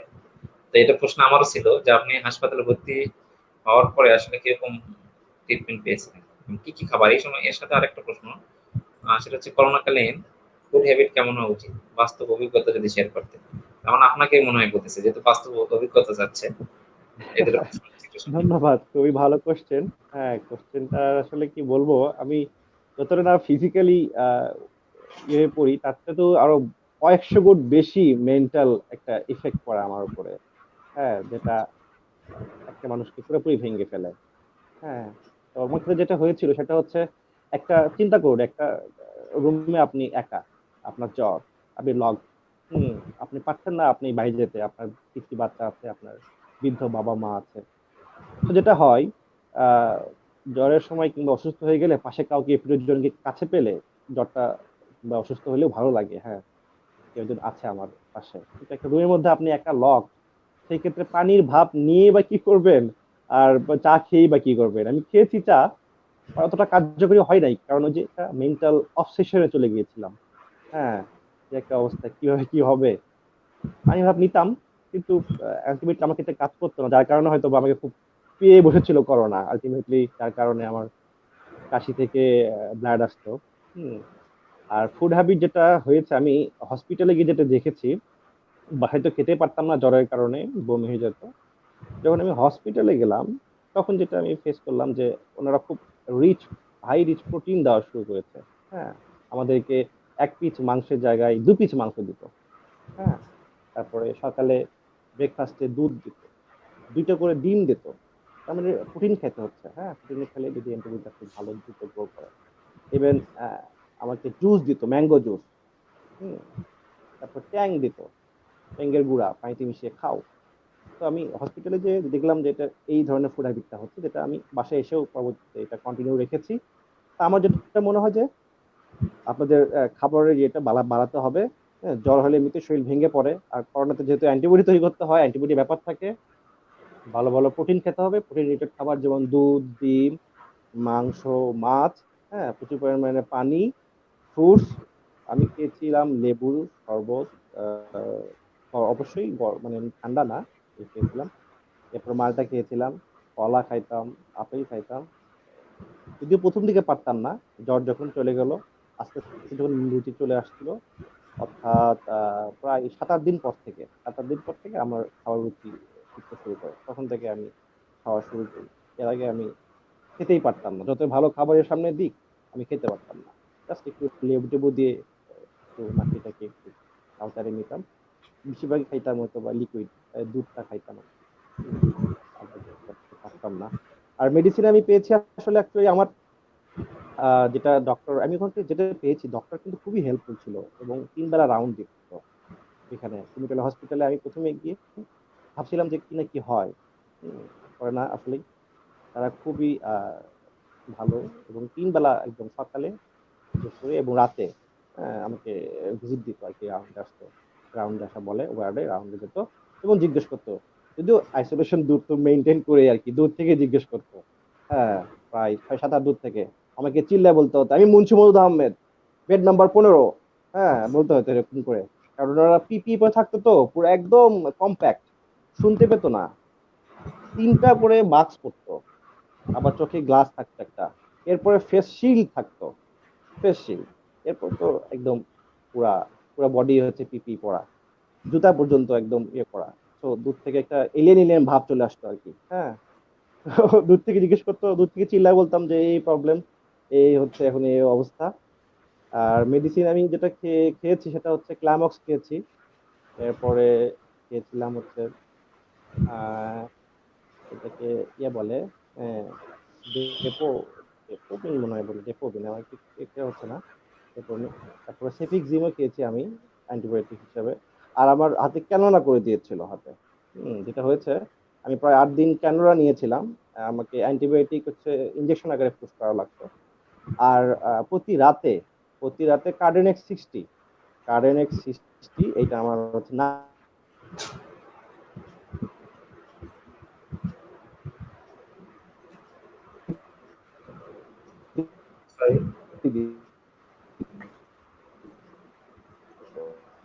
নেটওয়ার্কের সমস্যা মনে হয়। হ্যাঁ, মনে হয় নেটওয়ার্ক সমস্যা। আহ, হুম, শুনতে পাচ্ছেন আচ্ছা, সবাই? আচ্ছা। হ্যাঁ, হ্যাঁ, হ্যাঁ, শোনা যাচ্ছে, শোনা যাচ্ছে। আচ্ছা, যেটা হয়তো সেটা হচ্ছে প্রতি রাতে আর কি আমাকে এই ইনজেকশনটা দিত। আহ, তো কিন্তু নাভিতে একটা সফিস্টিকেটেড এরিয়া, সেন্সিটিভ জায়গা, ওইখানে এই জিনিসটা প্রতি রাতে পেয়েছি আমি, রাতে রাতে 8 দিন রাতে 8টা নিয়েছিলাম। তো এখানে যেটা করতো সেটা হচ্ছে আমাদের সিস্টার আপুরা এসে আমাকে বলতো যে হ্যাঁ আপনি একটু এই পাশে হন, এটা যতটুকু পারে দূর থেকে আর কি। হুম। তবু তাও তো ভালো, আমাকে একজন দিয়েছে। হ্যাঁ, আমি যদি বাসায় থাকতাম আমি তো এটাও পেতাম না। তো Yes. যাদের এরকম প্রবলেম হচ্ছে হাসপাতালে, আপনাদের অবশ্যই দেওয়া উচিত। হ্যাঁ, ব্যাপারটা এরকম। আমি এইগুলি খেয়েছিলাম, প্যারাসিটামল খেয়েছি অনেক।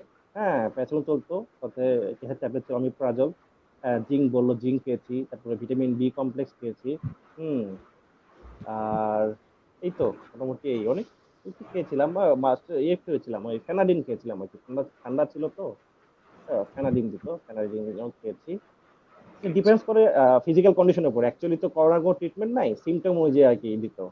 হ্যাঁ, ডাক্তার থাকবে। তো আমি এই একটু হলো এখানে একটু ব্যাপার। যোগ করতে চাই যে যেহেতু যারা কোশ্চেন করতেছে, তো তাদের কাছে রিকোয়েস্ট থাকবে যে উনি যে ওষুধের নামগুলো বললো, আপনারা আবার এগুলো কিনে বাসায় আবার খাওয়া শুরু করবেন না। ইয়েস। Exactly, exactly. ওনার যে উপসর্গ ছিল, সমস্যা ছিল, সেই অনুযায়ী ডক্টর সিদ্ধান্ত নিয়েছে এবং সেই চিকিৎসা দিয়েছে। না, নিজেরা এটা আবার কিনে আমরা কেউ খাওয়া না শুরু করি আর কি। আর আর মধু ভাইকে একটা প্রশ্ন করতে চাই, আপনার অন্য কোনো শারীরিক জটিলতা সেটা ছিল কিনা, মানে করোনার এই না, সিমটম? আমার কোনো ডায়াবেটিস, উচ্চ রক্তচাপ কিছুই ছিল না। তবে একটু মনে হয় আমার বডি ওয়েটটা বেশি। হ্যাঁ, 90 আপ। এটাই আচ্ছা আর আচ্ছা। এছাড়া কোনো প্রবলেম ছিল না আমার। আহ, আমার বছরে কোনো রোগই হইতো না অ্যাকচুয়ালি, ডায়রিয়া, জ্বর।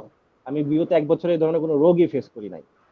হ্যাঁ, ইভেন আমার ন্যাচারাল যেগুলো ছোটখাটো হয়, সর্দি টর্দি, আমার এটা খুবই কম থাকতো। আমি রীতিমতো এসে রাত 10টার সময় গোসল করতাম, কোনো সমস্যা হতো না। হ্যাঁ, বাট করোনা আমাকে কিভাবে কাবু করে ফেললো, অবাক করার বিষয়। উম, এটা হচ্ছে বিষয়। তাকে ধরে, তাকে ছাড়ে না।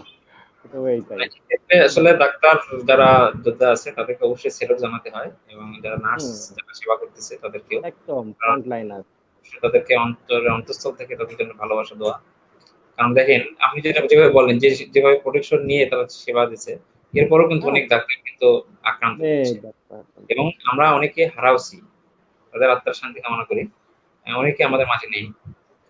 তো এরকম বিষয় আর কি। তো মজিদ ভাইয়ের কাছে একটা খুব সুন্দর একটা প্রশ্ন আসছে।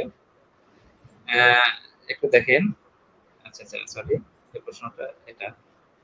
আচ্ছা, বুকের ভাই এটা বুঝি নাই। আমরা দেখেছি করোনা পজিটিভের কারণে মাকে পর্যন্ত সন্তান জঙ্গলে ফেলে রেখে গেছে, আর আপনার লক্ষ্মী অর্থাৎ অর্ধাঙ্গী জীবনের তোয়াক্কা না করে আপনাকে সেবা শুশ্রূষা দিয়ে দিলে তিনি মন আচ্ছা, আমার আচ্ছা, আচ্ছা। ছেড়ে তুলেছেন। এভাবে আপনার অনুভূতি এই বলিষ্ঠ কণ্ঠস্বরের মাধ্যমে কিছু বলবেন কি? আমার বিষয়টা বোঝা যাচ্ছে ধন- যে আপনি একটু ধন্যবাদ, ধন্যবাদ। আসলে হ্যাঁ, এটা সত্যি ঘটনা। সেটা হচ্ছে করোনার কারণে সবাই যখন নিজেদেরকে ইয়ানফসি ইয়ানফসি, নিজেকে বাঁচাও, নিজেকে বাঁচাও। হ্যাঁ, স্বামী তার ওয়াইফ তার স্বামীকে ফেলে চলে যাচ্ছে। কিছুদিন আগে পেপারে দেখলাম যে ইতালি থেকে আসছে, করোনা আক্রান্ত হয়েছে কি হয়েছে সেটা না বড় বিষয় না, আগে ওয়াইফ পালিয়ে গিয়েছে। এটা নিউজ পেয়েছিলাম আর কি, প্রথম দিকে আর কি। ইতালি ফেরত প্রবাসী, এখনো পাওয়া স্ত্রী যাচ্ছে, পলায়ন। এখনো পাওয়া যাচ্ছে। হ্যাঁ, এরকম একটা, হ্যাঁ হ্যাঁ, এক্স্যাক্টলি। আমার ঠিক খেয়াল নাই। এরপরে ওই যে মাঝে একটা পড়লাম এরকম জঙ্গলে ফেলে যায়।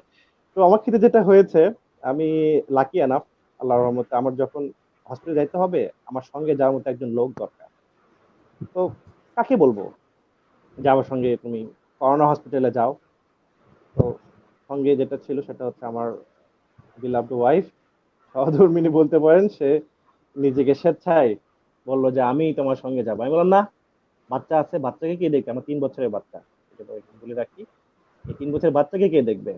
বাসায় বৃদ্ধ বাবা মা আছে। তো তারপর মানে সে এক প্রকার জোরাজুরি করে আমার সঙ্গে ওই যে বাসের চিপা দিয়ে আমরা দুজন একসাথে রাত 12:30টার সময় হসপিটালের উদ্দেশ্যে রওনা দিই। তো এই ক্ষেত্রে ধন্যবাদ জানাতে হবে তাকে, স্পেশালি থ্যাঙ্কস। আমি আমার গল্পে তাকে বলেওছি যে শরৎচন্দ্রের যেমন ওই যে একটা উপন্যাস ছিল যে মৃত্যুঞ্জয়, হ্যাঁ, বিলাসী। তো ওকে আমি বলেছি তুমি আমার বিলাসী। সবাই আমাকে ছেড়ে গেলেও তুমি ছেড়ে যাও না আমার, সেবা করে গিয়েছো। আসলেই তো করোনা আমাদেরকে দেখিয়ে দিয়েছে যে কিভাবে মানুষ তার মনুষ্যত্ব হারিয়ে ফেলে, মানুষ থেকে কিভাবে সে পশুতে পরিণত হয়। আসলে আমাদের মানবিকতাটাই তো আমাদের মানুষ করেছে, তাই তো? যখন আমরা 1971 সালে যুদ্ধে গিয়েছি, তখন আমাদের অস্ত্র ছিল না, কিছু ছিল না। কিন্তু আমাদের যারা পূর্বপুরুষ, তারা কিন্তু যুদ্ধ করেছেন, ফাইট করেছেন। তো করোনা এসেছে, করোনাকে আমরা ফাইট করব, তাই বলে এমন না যে তাকে একদম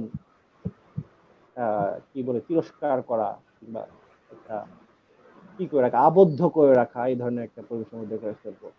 আমি মনে করি যে মানবিকতাই এই মাত্র একমাত্র বড় জিনিস যেটা করোনা মোকাবেলায় সাহায্য করবে। করোনা মোকাবেলার জন্য আমার মনে হয় মানবিকতা ছাড়া কোনো আর কোনো কিছু নাই। এটাকে আমাদেরকে স্ট্রং করতে হবে। এই দিক আমরা থেকে ওই জোর লাইভের দিতে মাধ্যমে আপনার অর্ধাঙ্গী আমাদের ভাবিকে আসলে অনেক ধন্যবাদ এবং তার প্রতি রেসপেক্ট জানাই। এসে আপনার পাশে পাশে থেকে আপনার শুশ্রূষা করেছে। তো যাই হোক, এখন আমি দাদার কাছে একটু বলবো যে এই যে মোটামুটি আমরা লাইভের প্রায় শেষের দিকে আসতেছি। তো খাদ্য অভ্যাসের বিষয়টা একটু বলি। সেটা হচ্ছে বাসায় আসলে আমরা এই সময় কিরকম পুষ্টিকর খাবার খেতে পারি, কি খাবার খেতে পারি? এই বিষয়টা একটু যদি দিবাকর দা একটু বলতেন। রোগ আমি প্রতিরোধ ক্ষমতা বৃদ্ধির জন্য। এটা আগেই বলে ফেলেছি আসলে, যে হ্যাঁ, তারপর উনি আরেকটু আরেকটু যে হাই প্রোটিন রিচ ডায়েট খেতে হবে আসলে। উনি বললো যে খাবারগুলো specific করে হসপিটালে যে মিল দেয় এখন, কিন্তু যারা করোনা রোগী তাদের কিন্তু মিল ডাবল করে দিয়েছে। প্রোটিন, ডিম একটা জায়গায় 2টা দিচ্ছে, মাংস এরকম একটা জায়গায় 2টা দিচ্ছে, এরকম হাই প্রোটিন ডায়েট। এছাড়া হচ্ছে ফলমূল, বিভিন্ন ধরনের ভিটামিন সি যুক্ত খাবার যেগুলো, তারপর শাকসবজি, লিকুইড খেতে হবে বেশি করে। খাবার বলতে মেইনলি এগুলোই, সব ধরনের যার যেটা পছন্দ সেগুলো খেতে পারে আর কি, কিন্তু এগুলো থাকতে হবে। প্রোটিন অবশ্যই হাই হাই প্রোটিন ডায়েট খেতে হবে। আর আর ভিটামিন সি এই যে বললাম, মানে ফলমূল যেগুলো বা লেবু, এগুলো এগুলো খেতে পারে। আর নর্মাল শাকসবজি থেকে শুরু করে সবকিছু খাবার এরকম, শুধু হচ্ছে যে আপনি মিষ্টি মানে চিনি, তৈলাক্ত খাবার, লবণ এগুলো খুব কম পরিমাণে খেতে হবে আসলে। মানে এগুলো সাদা জিনিস, আমরা একটা কথা বলি যে সাদা জিনিস যত কম খাওয়া যায় তত বেটার। যেমন সেটা ভাত হতে পারে, যে ভাত যত কম খাওয়া যায়, চিনি কত কম খাওয়া যায়, লবণ যত কম খাওয়া যায়, এটা কিন্তু বডির জন্য ভালো। খাবার এইগুলোই, আর উনিও যেটা অলরেডি বলে ফেলছে আসলে। আচ্ছা মধুদ ভাই, আপনি করোনা পজিটিভ হওয়ার কতদিন পর, মানে হাসপাতালে ভর্তি হওয়ার কতদিন পর আবার পরীক্ষা করলেন এবং তখন নেগেটিভ আসে? আমি তো 16 তারিখ রাতে ভর্তি হই হসপিটালে। তারপরে আমার টেস্ট করাই ফার্স্ট ঈদের পরে, অর্থাৎ 27 তারিখে। 27 তারিখে আমাকে ডক্টরের পরামর্শে আহ, বললো যে এবার টেস্ট করা যেতে পারে। 27 তারিখে আমি মোটামুটি করোনা টেস্ট করাই। একটু জানতে পারি যে আমার নেগেটিভ আসছে। তারপরে তো আলহামদুলিল্লাহ যেটা বলে আর কি, রীতিমতো হাত ছেড়ে বাঁচা। এবং আমাকে তখন আমাদের মেল করোনা ওয়ার্ড 2-তে ছিলাম আমি, পুরুষ করোনা ওয়ার্ড 2-তে ছিলাম, সেখান থেকে শিফট করে কুমিটোলা হসপিটালের আইসোলেশন ওয়ার্ডে নিয়ে যায় আর কি, আইসোলেশনে রাখার জন্য। হুম, তো এখানে যারা মোটামুটি আমরা একসাথে 7 জনের মতো নেগেটিভ আসছিল, 7 জন আমরা একসাথে এখানে চলে যাই। আর এই 15 দিনের একটা লং টাইম বন্ধুত্ব হয়ে গেছে সবার সঙ্গে, আশেপাশে বেডের সবার সঙ্গে। সবাই মিলে একসাথে নিজেদের দুঃখের কথা শেয়ার করতাম। ইভেন আমরা তো হসপিটালে ঈদ করেছি, এই করোনার কারণে আমাকে হসপিটালে ঈদ পর্যন্ত করতে হয়েছে, এরকম একটা অবস্থা। তো তো সেখানে আমাদের ঈদের দিনগুলো কেটেছে এরকম একটা পরিস্থিতিতে। আমরা থাকতাম যে কিভাবে দ্রুত এখান থেকে বেরোতে পারি। আমাদের চাও একটাই যে কখন আহ, মুক্তির বাতাস আমাদের আসবে, সামনে আসবে, মুক্তি পেয়ে যাব। হসপিটালে থাকতে কে চায়? এগুলো ব্যাপার স্যাপার। সেটাই সেটাই, অবশ্যই। হম। আচ্ছা মধুদার ভাইয়ের কাছে কথা শুনলাম, দিবাকরদার কাছে মোটামুটি লাস্ট প্রশ্ন। এই করোনা টেস্টের এই উত্তরবঙ্গে আপনার মানে আপনি তো মোটামুটি জানেন কোথায় কোথায় টেস্ট হচ্ছে এবং আমরা কিভাবে এই টেস্টটা করতে পারি, যেহেতু এখন অনেক প্রচুর সবাই কিন্তু করতে চাচ্ছে এবং খুব ভিড় থেকে থাকে। এরকম পরিস্থিতি আসলে কিভাবে করাটা সহজ হবে, এবং আসলে কখন করা উচিত মনে হয় যে আমার পরীক্ষাটা করা উচিত, এবং কোথায় কোথায় এটা করা উচিত? উত্তরবঙ্গে কোন কোন জায়গায় সেন্টার গুলো আছে? আচ্ছা, উত্তরবঙ্গের বলতে আমি যদি বগুড়ার কথা বলি, বগুড়া শহীদ জিয়াউর রহমান মেডিকেল কলেজ হাসপাতালে সেখানে হচ্ছে। আর হচ্ছে যে ঠিক বেসরকারিভাবে টিএমএসএস মেডিকেল কলেজ হসপিটালে। আচ্ছা, আর সম্ভবত রাজশাহী মেডিকেল কলেজে, রংপুর মেডিকেল কলেজ, ওদিকে দিনাজপুরে M Abdur Rahim medical college. উত্তরবঙ্গে মোটামুটি এইসব জায়গাতেই টেস্ট হচ্ছে আর কি। যেসব জায়গায় মেডিকেল, যেসব জেলাতে নাই তারা কিন্তু পার্শ্ববর্তী জেলায় পাঠাচ্ছে স্যাম্পল গুলো। নিকটস্থ উপজেলা হেলথ কমপ্লেক্সেই স্যাম্পল দেওয়া যাচ্ছে যাদের এ ধরনের উপসর্গ আছে, যে উপসর্গগুলোর কথা আমরা বলেছি অলরেডি। তারা যখন হসপিটালে যাচ্ছে, তাদেরকে যে ডিউটি ডক্টর আছেন তারা কিন্তু সাজেস্ট করতেছে টেস্ট করার জন্য। তো সেখানে একটা সিরিয়াল অনুযায়ী সে টেস্ট করা হয়। উপজেলার জেলা হসপিটাল যেগুলো, সেখানেও স্যাম্পল নেওয়া হচ্ছে। প্লাস মেডিকেল কলেজেও এরকম একটা ফিভার ক্লিনিক খোলা হয়েছে, যেমন বগুড়া শহীদ জিয়াউর রহমান মেডিকেল কলেজ হাসপাতালে। ওখানে যাদেরকে সাসপেক্টেড মনে হচ্ছে বা যাদের কন্ট্যাক্ট হিস্ট্রি আছে, কোনো পজিটিভ রোগীর সংস্পর্শে আসার বা এরকম টিপিক্যাল সিমটম আছে, তাদেরকে পরীক্ষা করার জন্য সাজেস্ট করা হচ্ছে।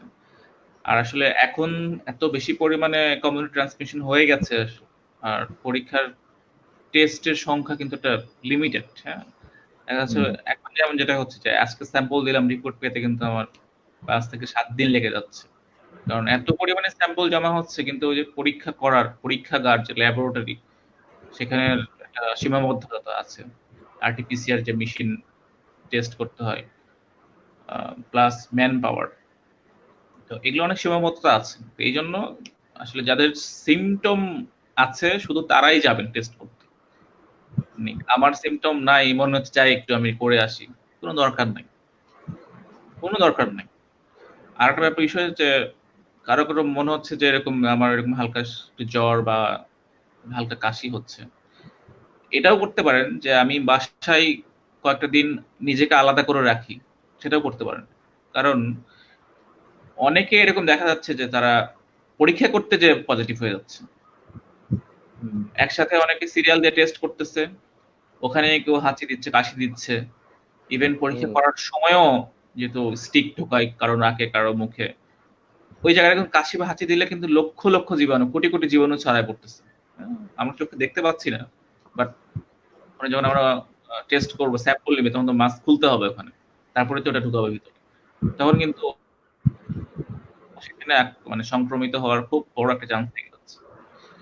তো এটাই যে যাদের উপসর্গ আছে তারাই আমরা নিকটস্থ উপজেলা হেলথ কমপ্লেক্স হোক বা জেলা হসপিটালে হোক বা মেডিকেল কলেজ হোক, সেখানে যে সংশ্লিষ্ট ডক্টর সে যখন সাজেস্ট করবে তখন আমরা এটা করাবো। যাদের উপসর্গ নাই, কেউ দয়া করে এমনি এমনি শখের বসে করতে যাবে না। আর কারো যদি মনে হয় যে আমার একটু গলা খুসখুস করতেছে বা এরকম, আমি সবচেয়ে বেটার যে নিজেকে বাসায় আইসোলেশন করি আসে। কারণ এখন দেখা যাচ্ছে আপনি আজকে স্যাম্পল দিলেন, স্যাম্পল দেওয়ার পর রিপোর্ট আসছে 7 দিন পর।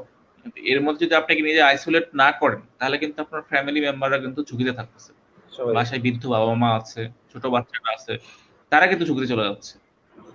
তো স্যাম্পল দিলাম, টেস্টের রিপোর্ট না আসা পর্যন্ত যে আমি না আমার তো এখনো পজিটিভ রিপোর্ট আসেনি, আমি কিন্তু একদম কমপ্লিটলি ওয়েল, এরকম মানে ভাবার কিছু নাই। কারণ যেহেতু এখন কমিউনিটি পর্যায়ে ছড়ায় গেছে, এখন মানে দেখা যাচ্ছে যে আমাদের টেস্ট হচ্ছে প্রতিদিন 200 বা এর কাছাকাছি একটা জেলায়। যেমন বগুড়াতে টিএমএস হয়তো 188 টেস্ট হচ্ছে, এই সরি মানে বগুড়া মেডিকেলে, টিএমএসএস এ হয়তো 70-75টা হচ্ছে এরকম। তো এগুলো যদি আমরা দিনে 500 বা 1000 করতে পারতাম, সেক্ষেত্রে শনাক্ত হওয়ার হার কিন্তু অনেক বেড়ে যেত। রোগী কিন্তু অনেকেই আছে, কিন্তু পরীক্ষা হচ্ছে না, তাই শনাক্ত হচ্ছে না। সেক্ষেত্রে এই টিপিক্যাল সিমটম যাদের থাকবে, জ্বর, কাশি, গলা ব্যথা, তারপরে যে স্বাদ বা গন্ধ নষ্ট হয়ে যাওয়া, ডায়রিয়া, মাথা ব্যথা, এই সিমটম হলে করোনা হোক বা না হোক, মানে ডায়াগনোসিস হওয়ার আগ পর্যন্ত তো আমরা বলতে পারতেছি না, আমরা নিজেকে বাসায় আইসোলেট করব। এটা অবশ্যই আমার ফ্যামিলির সেফটির স্বার্থে। আমি যদি রেজাল্ট পাওয়ার আগ পর্যন্ত যদি সবার সাথে মিশে যাই, আলটিমেটলি তাদের কিন্তু হওয়ার চান্স বেড়ে যাচ্ছে। হয়তো আমি ইয়াং বা আমার পরিবারে ইয়াং মানুষদের হয়তো কিছু হবে না, ঈশ্বর না করুক, কিন্তু যারা বৃদ্ধ, যাদের আদার কোমরবিডিটি আছে, ডায়াবেটিস, হাইপারটেনশন বা কিডনি রোগ, তারা কিন্তু রিস্ক চলে যাচ্ছে। এটাই আমাদের কিন্তু মানে এই জিনিসটা চিন্তা করতে হবে। এখন সরকার থেকে যেটা বলতেছে বা বিভিন্ন সংস্থা থেকে বলতেছে যে করোনাকে সাথে নিয়ে আমাদের বাঁচতে হবে। হ্যাঁ, মানে এটা যেমন সত্যি, তার সাথে এটা খেয়াল রাখতে হবে যে আমরা আমাদের বৃদ্ধ যারা আছে, বয়স্ক যারা আছে, যাদের অন্য কোমরবিডিটি আছে, তাদেরকে যেন সেভ করতে পারি। তো সেক্ষেত্রে আমি যেমন এজ এ ফ্রন্ট লাইনার বলি, আর মানে হেলথ কেয়ার ওয়ার্কার হিসেবেই বলি, যেহেতু আমার পেশেন্ট দেখতে হয়, বাইরে যেতে হয়। আমি কিন্তু মোটামুটি আজ 3 মাস প্রায় হয়ে আসতেছে। আমার বাবা তো বেঁচে নেই, মা আছে, মা বয়স্ক, তাও তিনি অসুস্থ। আমি আমার বোনের বাসায় পাঠিয়ে দিচ্ছি। এছাড়া তো আর কোনো উপায় নেই। আমি আমি চাইলেই আমি প্রতিদিন টেস্ট করতে পারবো না, যেহেতু প্রতিদিন আমাকে রুগী দেখতে হচ্ছে। এখানে অনেক ধরনের, আর এখন অনেক রুগী আছে যাদের কোনো সিমটম নাই, তারা অন্য একটা সমস্যা নিয়ে আসছে। হয়তো তাকে আমি দেখলাম মানে করোনা না মনে করি, কিন্তু দেখা যাচ্ছে তার ভিতরে কিন্তু সে ইনফেক্টেড, আমি জানি না, কিন্তু সে কিন্তু ছড়াবে ঠিক। আমার কিছু হচ্ছে না, হয়তো হলো না, কিন্তু আমার মাধ্যমে আমার ফ্যামিলি মেম্বার তারা কিন্তু রিস্ক চলে যাবে। তাদের ক্ষেত্রে, হ্যাঁ, তাদের ক্ষেত্রে কিন্তু এই ঝুঁকিটা অনেক বেশি। আর হচ্ছে যে করোনা রোগীদের আমরা কখনোই অচ্ছুত মনে করব না, দূরে ঠেলে দিব না। এটা বললাম যে 80% ক্ষেত্রেই খুব মৃদু উপসর্গ দেখা যায়। তো আমরা যে স্বাস্থ্যবিধি, এটা অবশ্যই মেনে চলবো। কেউ আক্রান্ত হলে বাসায় আলাদা রুমে বাথরুম অ্যাটাচড আছে, এরকম রুম হলে সবচেয়ে ভালো হয়। এবং ওই রুমে নিজে আবদ্ধ থাকবো এই সিমটম গুলো রিলিভ হওয়া পর্যন্ত। এবং বাসার অন্য যে কেউ সে হচ্ছে দেখা যাচ্ছে যে বাসার গেটে মানে দরজার ওখানে, রুমের দরজার ওখানে খাবার টাবার দিয়ে যাবে মাস্ক পরে, সে নিজেও মাস্ক পরে থাকবে। তার রুমে জানলা দিনে ৩-৪ বার এরকম জানলাগুলো একটু খুলে দিতে হবে, দেখা যায় আধা ঘন্টা ১ ঘন্টার জন্য ভেন্টিলেশন বক্স থাকে। বলে যে নেগেটিভ প্রেশার একটা তৈরি করার কথা বলে আর কি। আর হাইজিন মেনটেন করব, অবশ্যই হাঁচি দিতে হলে সাথে টিস্যু রাখতে হবে অথবা কনুয়ের ভাঁজে হাঁচি দিব। বারবার হাত ধুইতে হবে, যেসব জায়গায় আমি টাচ করতেছি আমি সেসব জায়গা একটু ডিসইনফেক্ট করতে হবে ব্লিচিং পাউডার দিয়ে। এগুলো অলরেডি কিন্তু এখন জানে যে কিভাবে ব্লিচিং পাউডার দ্রবণ তৈরি করতে হবে বাসা ডিসইনফেক্ট করার জন্য। বলে যে 20 লিটার পানিতে 1 চামচ ব্লিচিং পাউডার মিশাইলে কিন্তু যে দ্রবণটা হয় এটা কিন্তু বাসা বাড়িতে আমরা পরিষ্কার করতে পারি। হ্যাঁ, আর যারা হচ্ছে হসপিটাল বা এগুলো কাছে তাদের ক্ষেত্রে আলাদা দ্রবণ। তো রেগুলার কিন্তু এগুলো পরিষ্কার করতে হবে। আর খাবার দাবার যেটা আছে যে আরেকজন যে সে একটা রিস্ক থাকে, বাট ওই যে অ্যাটলিস্ট 6 ফিট দূরত্ব মেনটেন করব। আমি যখন খাওয়ার সময় হবে আমি প্লেটটা বাইরে বের করে দিলাম, দিয়ে দূরে আমি চলে আসলাম রুমের ভিতরে। সে তখন এসে খাবারটা দিয়ে গেলো, আমি আবার নিয়ে এসে রুমে খাচ্ছি। এগুলো পরিষ্কার করে আমি বাথরুমে পরিষ্কার করে আমি রেখে দিচ্ছি। এইভাবে মেনটেন করতে হবে, তাহলে কিন্তু মানে আশা করি যে ফ্যামিলি মেম্বাররা সেফ থাকবে তারা। আর বয়স্ক যদি সুযোগ থাকে, যদি সুযোগ থাকে বয়স্কদের আমরা অন্য বাসায় শিফট করে দেবো, যাদেরকে বাসা থেকে বের হতে হয় না ওরকম শিফট করে দেবো। মানে এটা ছাড়া কিন্তু বয়স্কদের মানে সেফ করার সুযোগ নেই কিন্তু। কারণ সত্যি কথা বলতে যে আমরা এখনো হয়তো ওরকম সচেতন হতে পারি নাই। সত্যি সরকার যখন লকডাউন উঠাই দিল, আমি যখন ডিউটিতে যাই, ডিউটি থেকে আসি দেখি যে অনেক মানুষ এখন মাস্ক পরতেছে না। যারা কেউ কেউ পড়তেছে থুতনিতে লাগা রাখতেছে। আবার অনেকে মাস্ক পরে রাস্তায় বেরোচ্ছে, যখন কারোর সাথে কথা বলতে যাচ্ছে তখন মাস্কটা খুলে কথা বলতেছে। কিন্তু মাস্কটা তো তখনই বেশি দরকার।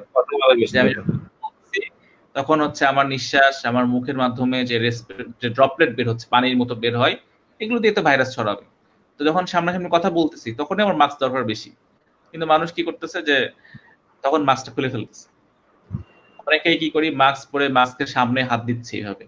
এটা করা যাবে না, কারণ মাস্কের ওখানেই তো জীবাণু এসে থাকবে। কোনোভাবেই মাস্কের সামনে এভাবে হাত দেওয়া যাবে না, কোনোভাবেই দেওয়া যাবে না। আমরা যখন মাস্ক খুলবো আমাদের উচিত হবে যে মাস্কের যে রাবারটা আছে ওটা ধরে খুলতে হবে এবং ওটা ওরকম ভালো মতো ডিসপোজ করতে হবে, যে কোনো প্লাস্টিকের জিপার এরকম ব্যাগে রাখতে হবে। আর হচ্ছে যেহেতু বাসায় মানুষজন কাপড়ের মাস্ক ইউজ করবে, সেহেতু বাসায় এসে কিন্তু আমি আমার কাপড় চোপড় মাস্ক সহ সবকিছু একদম ডিটারজেন্ট যুক্ত পানিতে আমাকে ভিজায় রেখে পরিষ্কার করতে হবে।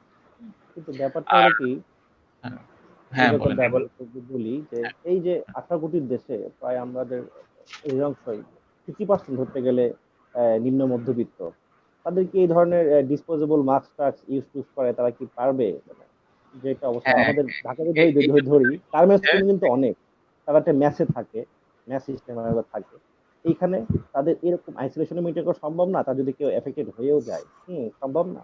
আবার এই যে এরকম মাস্ক টাস্ক ইউজ করা, তারা ওইভাবে ইয়েও না, তারা মানে এটাকে বলে যে ট্রেন আপ না। এজন্য আমি কিন্তু বললাম যে তাদের জন্য এবং সাধারণ মানুষের জন্য কাপড়ের মাস্ক 3 লেয়ারের সুতি যে পপলিন কাপড় সেটার মাস্ক ইউজ করতে হবে। এটা এবং ইউজ করা যাচ্ছে, এটা কিন্তু কম বেশি প্রায় সবাই অ্যাফোর্ড করতে পারবে। হ্যাঁ, তাদের জন্য সার্জিক্যাল মাস্ক দরকার নাই বা অন্য কোনো কেনা মাস্ক দরকার নাই, এটাই অনেক ভালো। এছাড়া বাজারে অনেক ধরনের মাস্ক পাওয়া যায়, কিন্তু এগুলো কিন্তু আসলে মানে ওরকম কোনো ইফেক্টিভনেস নেই। তার থেকে 3 লেয়ারের কাপড়ের যে পপলিন কাপড়ের মাস্ক যদি আমরা তৈরি করে নিই 2-3টা, ওগুলি কিন্তু আমি বাই রোটেশনে ইউজ করতে পারবো, ওটাই সবচেয়ে বেটার। আর আইসোলেশন যেটা বললেন যে মানে মেনটেন করতে হবে, এছাড়া কিন্তু আমরা পারবো না এই ট্রান্সমিশনটা থামাইতে। আমরা কি করতেছি যে আমরা যদি পিছনে পিছনে দৌড়াই আমরা কিন্তু কন্ট্রোল করতে পারবো না। কন্ট্রোল আমাদের করতে উচিত পারবো, সামনে দৌড়াইতে হবে করোনা ভাইরাস। এর যে হবে। ট্রান্সমিশন সংক্রমণ যদি আমরা প্রতিরোধ করতে না পারি, চিকিৎসা দিয়ে কিন্তু আমরা পার পাবো না আসলে। হ্যাঁ, কিভাবে? আমাদের অলরেডি তো আমার ওভারলোডেড হাসপাতালগুলা, হ্যাঁ, বেড সামনে আরো লিমিটেড, বাড়বে। হেলথ কেয়ার ওয়ার্কার তারা প্রায় 1200-র বেশি আক্রান্ত এবং অলরেডি প্রায় 40 জনের মতো আমাদের চিকিৎসক সহকর্মীরা কিন্তু মৃত্যুবরণ করেছে। খুবই মানে কি বলবো, আমাদের হৃদয় ভেঙে যায় আসলে যে সময় সব খবর দেখি। সত্যি কথা বলতে কি, ফেসবুকে ঢোকা এখন অনেকটা কমাই দিচ্ছি আমি, কারণ ফেসবুকে ঢুকলেই একটা হাহাকার, মানে ডাক্তার এবং তার ফ্যামিলি মেম্বারদের জন্য কারো আইসিইউ লাগবে, কারো হচ্ছে অক্সিজেন সিলিন্ডার লাগবে, কারো একটা অ্যাডমিশনের জন্য বেড লাগবে হসপিটাল, কি যে একটা হাহাকার অবস্থা, মানে মানে না দেখলে বিশ্বাস করা সম্ভব না যে কি চলতেছে। যে আমি হেলথ কেয়ার ওয়ার্কার, আমাকে কাজ করতে হবে, মানুষজনকে সেবা দিতে হবে, কিন্তু আমি একজন মানুষও, আমি যতটা না একজন সরকারি কর্মকর্তা, যতটা একজন চিকিৎসক, একজন মানুষ, আমার একটা ফ্যামিলি আছে, প্রত্যেকের ফ্যামিলি আছে। এই মানুষগুলো খুব রিস্ক চলে যাচ্ছে, এবং বহু চিকিৎসকের বাবা মা বা হাজবেন্ড ওয়াইফ কিন্তু অলরেডি তার মৃত্যুবরণ করেছে, এবং সামনে আরো জানি না ঈশ্বর কি ভাগ্যে রেখেছে, দিন দিন কিন্তু অবস্থা খারাপ হচ্ছে, মানে জানি না কখন কার ভাগ্যে কি লেখা থাকবে। সেজন্য যতটুকু সম্ভব আমরা এই হাইজিন গুলো, স্বাস্থ্যবিধিগুলো মেনে চলবো আসলে। এইটাই, যেহেতু এখনো মোটা দাগে চিকিৎসা বলতে কিন্তু ওরকম কিছু, অক্সিজেন মেইন স্টেজে অক্সিজেন দেওয়া যাদের শ্বাসকষ্ট এরকম হবে, আর 80% ক্ষেত্রে যেহেতু মৃদু উপসর্গ থাকে, তাদের সিমটোম্যাটিক চিকিৎসা, জ্বর সর্দি কাশি এরকম হলে সিমটম অনুযায়ী চিকিৎসা, আর যাদের এরকম শ্বাসকষ্ট থাকবে তারা হসপিটালে যে অক্সিজেন নিবে বা আদার অন্য চিকিৎসা ডক্টরের পরামর্শ অনুযায়ী। কিন্তু এই স্বাস্থ্যবিধি যেগুলো, আমাকে অ্যাটলিস্ট 6 ফিট দূরত্ব মেনটেন করতে হবে, মাস্ক ইউজ করতে হবে, বারবার সাবান পানি দিয়ে কমপক্ষে 20 সেকেন্ড ফেনা তুলে হাত পরিষ্কার করতে হবে, বাইরে গেলে এর সাথে সাথে আমরা হ্যান্ড স্যানিটাইজার ইউজ করতে পারি। এই 3-4টা জিনিস কিন্তু মোটা দাগে, মানে এটাই কিন্তু প্রিভেন্ট করতে পারেন আপনাকে, এই জিনিসটাই। অন্য কিছু আপনি যতই গরম পানি খান, লেবুর শরবত খান, চা খান, আলটিমেটলি আপনার যদি ঢুকেই যায় ভাইরাস, তখন এগুলো করে কিন্তু আপনি পার পাবেন না। এই জন্য যাতে ভাইরাস না ঢুকতে পারে, রুট অফ এন্ট্রি যেগুলো সিল করতে হবে। আর একটা কথা বলে রাখি, সেটা হচ্ছে যে এই পিপি, হ্যাঁ, যে আমরা অনেকে দেখি রাস্তাঘাটে, আমার মানে হাসি পায় আসলে, যে আমি কিন্তু রাস্তায় যখন যাচ্ছি, অফিসে যাই, আমি কিন্তু এমনি প্যান্ট শার্ট এগুলো পরেই যাই, কিন্তু অনেকে দেখি একদম পিপি টিপি পরে তারা চলে যাচ্ছেন। কিন্তু তার তার মুখে মাস্কটা কিন্তু সঠিক জায়গায় নেই, তার চোখে গগলস নাই। হ্যাঁ, সে অনেকে দেখা যাচ্ছে যে ইয়ে পরে আছে, হাতে গ্লোভস পরে আছে, কিন্তু তার মুখের মাস্কটা ঠিক মতো নেই, বা ঠিক মাস্কটা নেই, লাভ কিন্তু বুঝছে না কোনো কিছু। আমি যদি রুট অফ এন্ট্রি সিল করতে না পারি, কারণ ভাইরাস আমার শরীরে নাক মুখ চোখ এই 3টা জায়গা দিয়েই ঢুকতেছে, আমার মেইন মানে কাজ হবে এই 3টা জায়গা আমাকে সিল করা। এগুলো যদি সিল করতে পারি, আমার বললাম ভাইরাস যদি আমার শরীরে অন্য জায়গায় পড়ে, মানে লেগে যায়, আমি কিন্তু বাসায় এসে কিন্তু সবাই সাবান দিয়ে ভালো মতো গোসল করে ফেলতেছি, এবং কাপড় চোপড় গুলো কিন্তু আমরা যে কোনো পাত্রে হচ্ছে আমরা ডিটারজেন্ট পানিতে ধুয়ে ধুয়ে দিচ্ছি, এগুলো কিন্তু তাহলে হয়ে যাচ্ছে। আমার কাজ হবে যে আমি এই জায়গাগুলো সেভ করলাম, ফলে কি হবে যে আমি হাত এই জায়গাগুলো দিতে পারবো না। হ্যাঁ, কখনো ভুলে হাত চলে যেতে চাইলেও কিন্তু মাস্কের কারণে, গগলসের কারণে কিন্তু আমি চোখে বা নাক মুখে আমার হাত ঠেকবে না, স্পর্শ করবে না। হ্যাঁ, এছাড়া তো আমি বারবার হাত ধুচ্ছি। এগুলি হচ্ছে মানে প্রোটেক্ট করার জন্য মেইন কথা হচ্ছে এগুলি, এই জিনিসগুলো মেনে চলতে হবে, এবং দূরত্ব, যে একটা দূরত্ব মেনটেন করতে হবে। দোকানে আমরা যাচ্ছি, মানে এতবার করে বলতেছে, মাইকিং করতেছে, টেলিভিশন, রেডিও, ফেসবুক, বিভিন্ন অনলাইন পোর্টালে সবাই দেখতেছে, কেন জানি না মানুষের মধ্যে সেই যে একটা সচেতনতা তৈরি হওয়া হচ্ছে না আসলে। বাংলাদেশের মতো তো ঘনবসতি দেশে মানে সবকিছু আসলে মানে আইন দিয়ে সম্ভব না, কিন্তু নিজেরা সচেতন হতে হবে। হ্যাঁ, আমরা যদি নিজেরা সচেতন হতে না পারি, আমরা যদি এই জিনিসগুলো না মেনে চলি, তো অদূর ভবিষ্যতে যে আরো কি অপেক্ষা করতেছে সেটা একমাত্র ঈশ্বরই জানে আসলে। এই জিনিসগুলো আমাদের অবশ্যই অবশ্যই মেনে চলতে হবে, আর প্রয়োজন ছাড়া আমরা কেউ ঘরের বাইরে বের হব না। এই কথাটা কিন্তু সেই প্রথম থেকে স্বাস্থ্য অধিদপ্তর ব্রিফিং করতেছে, সেখানে বলে আসতেছে। এরপরও কি দেখতেছি আমরা বাজারে, আমরা যখন কোনো প্রয়োজনে যাচ্ছি, যে ডিউটির ক্ষেত্রে ডিউটি করতে যখন যাচ্ছি বা আসতেছি, প্রচুর, বগুড়াতেই যেমন এত ভিড় বিভিন্ন দোকানে, মানে কল্পনা করা যাবে না। এবং দোকানদাররা কেউই মাস্ক পরে নাই, তারা মনে করে আমি তো দোকানে বসে আছি, আমার আর মাস্ক পরার দরকার কি, কেউ পড়তেছে না। যারা রিক্সা চালক, অটো চালক, তারা দেখি অনেকে যে মাস্ক থুতনিতে লাগায় রাখতেছে। কতজনকে বলবেন আপনি? আমি যতজনকে বলি ওই সময় হয়তো তারা মাছটা উঠাচ্ছে, আবার আমি চলে গেলে আবার নেমে দিচ্ছে। তো দেখা যাচ্ছে যতক্ষণ পর্যন্ত নিজে আক্রান্ত না হচ্ছি বা ফ্যামিলির কেউ আক্রান্ত না হচ্ছি, মানে কারোর মধ্যে কেমন যেন একটা ভয় কাজ করতেছে না আসলে। তো আমরা যদি এখান থেকে বের হতে না পারি, সচেতন হতে না পারি, স্বাস্থ্যবিধি না মানতে পারি, তাহলে কিন্তু আসলে একটা অ্যালার্মিং সিচুয়েশন ওয়েট করতেছে। যে ১ জন ২ জন রোগী থেকে শুরু করে আজ প্রায় ৯০,০০০ ছাড়িয়ে গেছে রোগী কিন্তু। মৃত্যুর সংখ্যা ১২০০ ছাড়াই গেছে বাংলাদেশে। আর ওয়ার্ল্ডে তো ৭৬ লক্ষ প্লাস শনাক্ত হয়েছে রোগী, মারা গেছে ৪,২৫,০০০। তো এই জিনিসগুলো আমাদের মানে একটু চিন্তা করা উচিত। তাহলে কিন্তু যদি আমরা একটু সেফে থাকতে এই স্বাস্থ্যবিধিগুলো মেনে চলি, অনেকটাই পারবো যে নিজেকে প্রোটেক্ট করতে। এরপর তো বাকিটা ঈশ্বরের ইচ্ছা, যে এরপরেও আক্রান্ত হচ্ছে, সেটা তো আসলে তাও নিজেকে বলা যাবে যে না আমি কিন্তু চেষ্টা করছি চেষ্টা নিজেকে করেছি। প্রোটেক্ট করার। এটাই হচ্ছে আমার সবার উদ্দেশ্যে আমার মেসেজটা এইটুকুই, যে আপনারা যদি আজকের এই যে মানবিকতা। লাইভ হচ্ছে এই জিনিসগুলো যদি একটু পিক আপ করতে পারেন, একটু ভিতরে নিতে পারেন, একটু মেনটেন করার চেষ্টা করতে পারেন, আপনি যেমন সেফ থাকতে পারেন, আপনার ফ্যামিলিও সেফ থাকতে পারে। এবং আপনি যদি এই কথাগুলো আপনার আশেপাশের বন্ধু বান্ধব, প্রতিবেশী যারা আছে তাদের মাধ্যমে শেয়ার করতে পারেন, আসলে শেয়ার করাটাও শেয়ার করার মতো হতে হবে, যেন মানুষটা রিসিভ করতে পারে। এমন না যে আমি একটু শুনলাম আর কান্দে বের হয়ে গেল, আমি যখন নিজের ক্ষেত্রে প্রয়োগ করতে যাচ্ছি তখন মানতেছি না, তাহলে কিন্তু হবে না আসলে। আমি যেমন নিজেও প্রয়োগ করব, আমার যারা আশেপাশে আছে তাদেরকেও বলবো।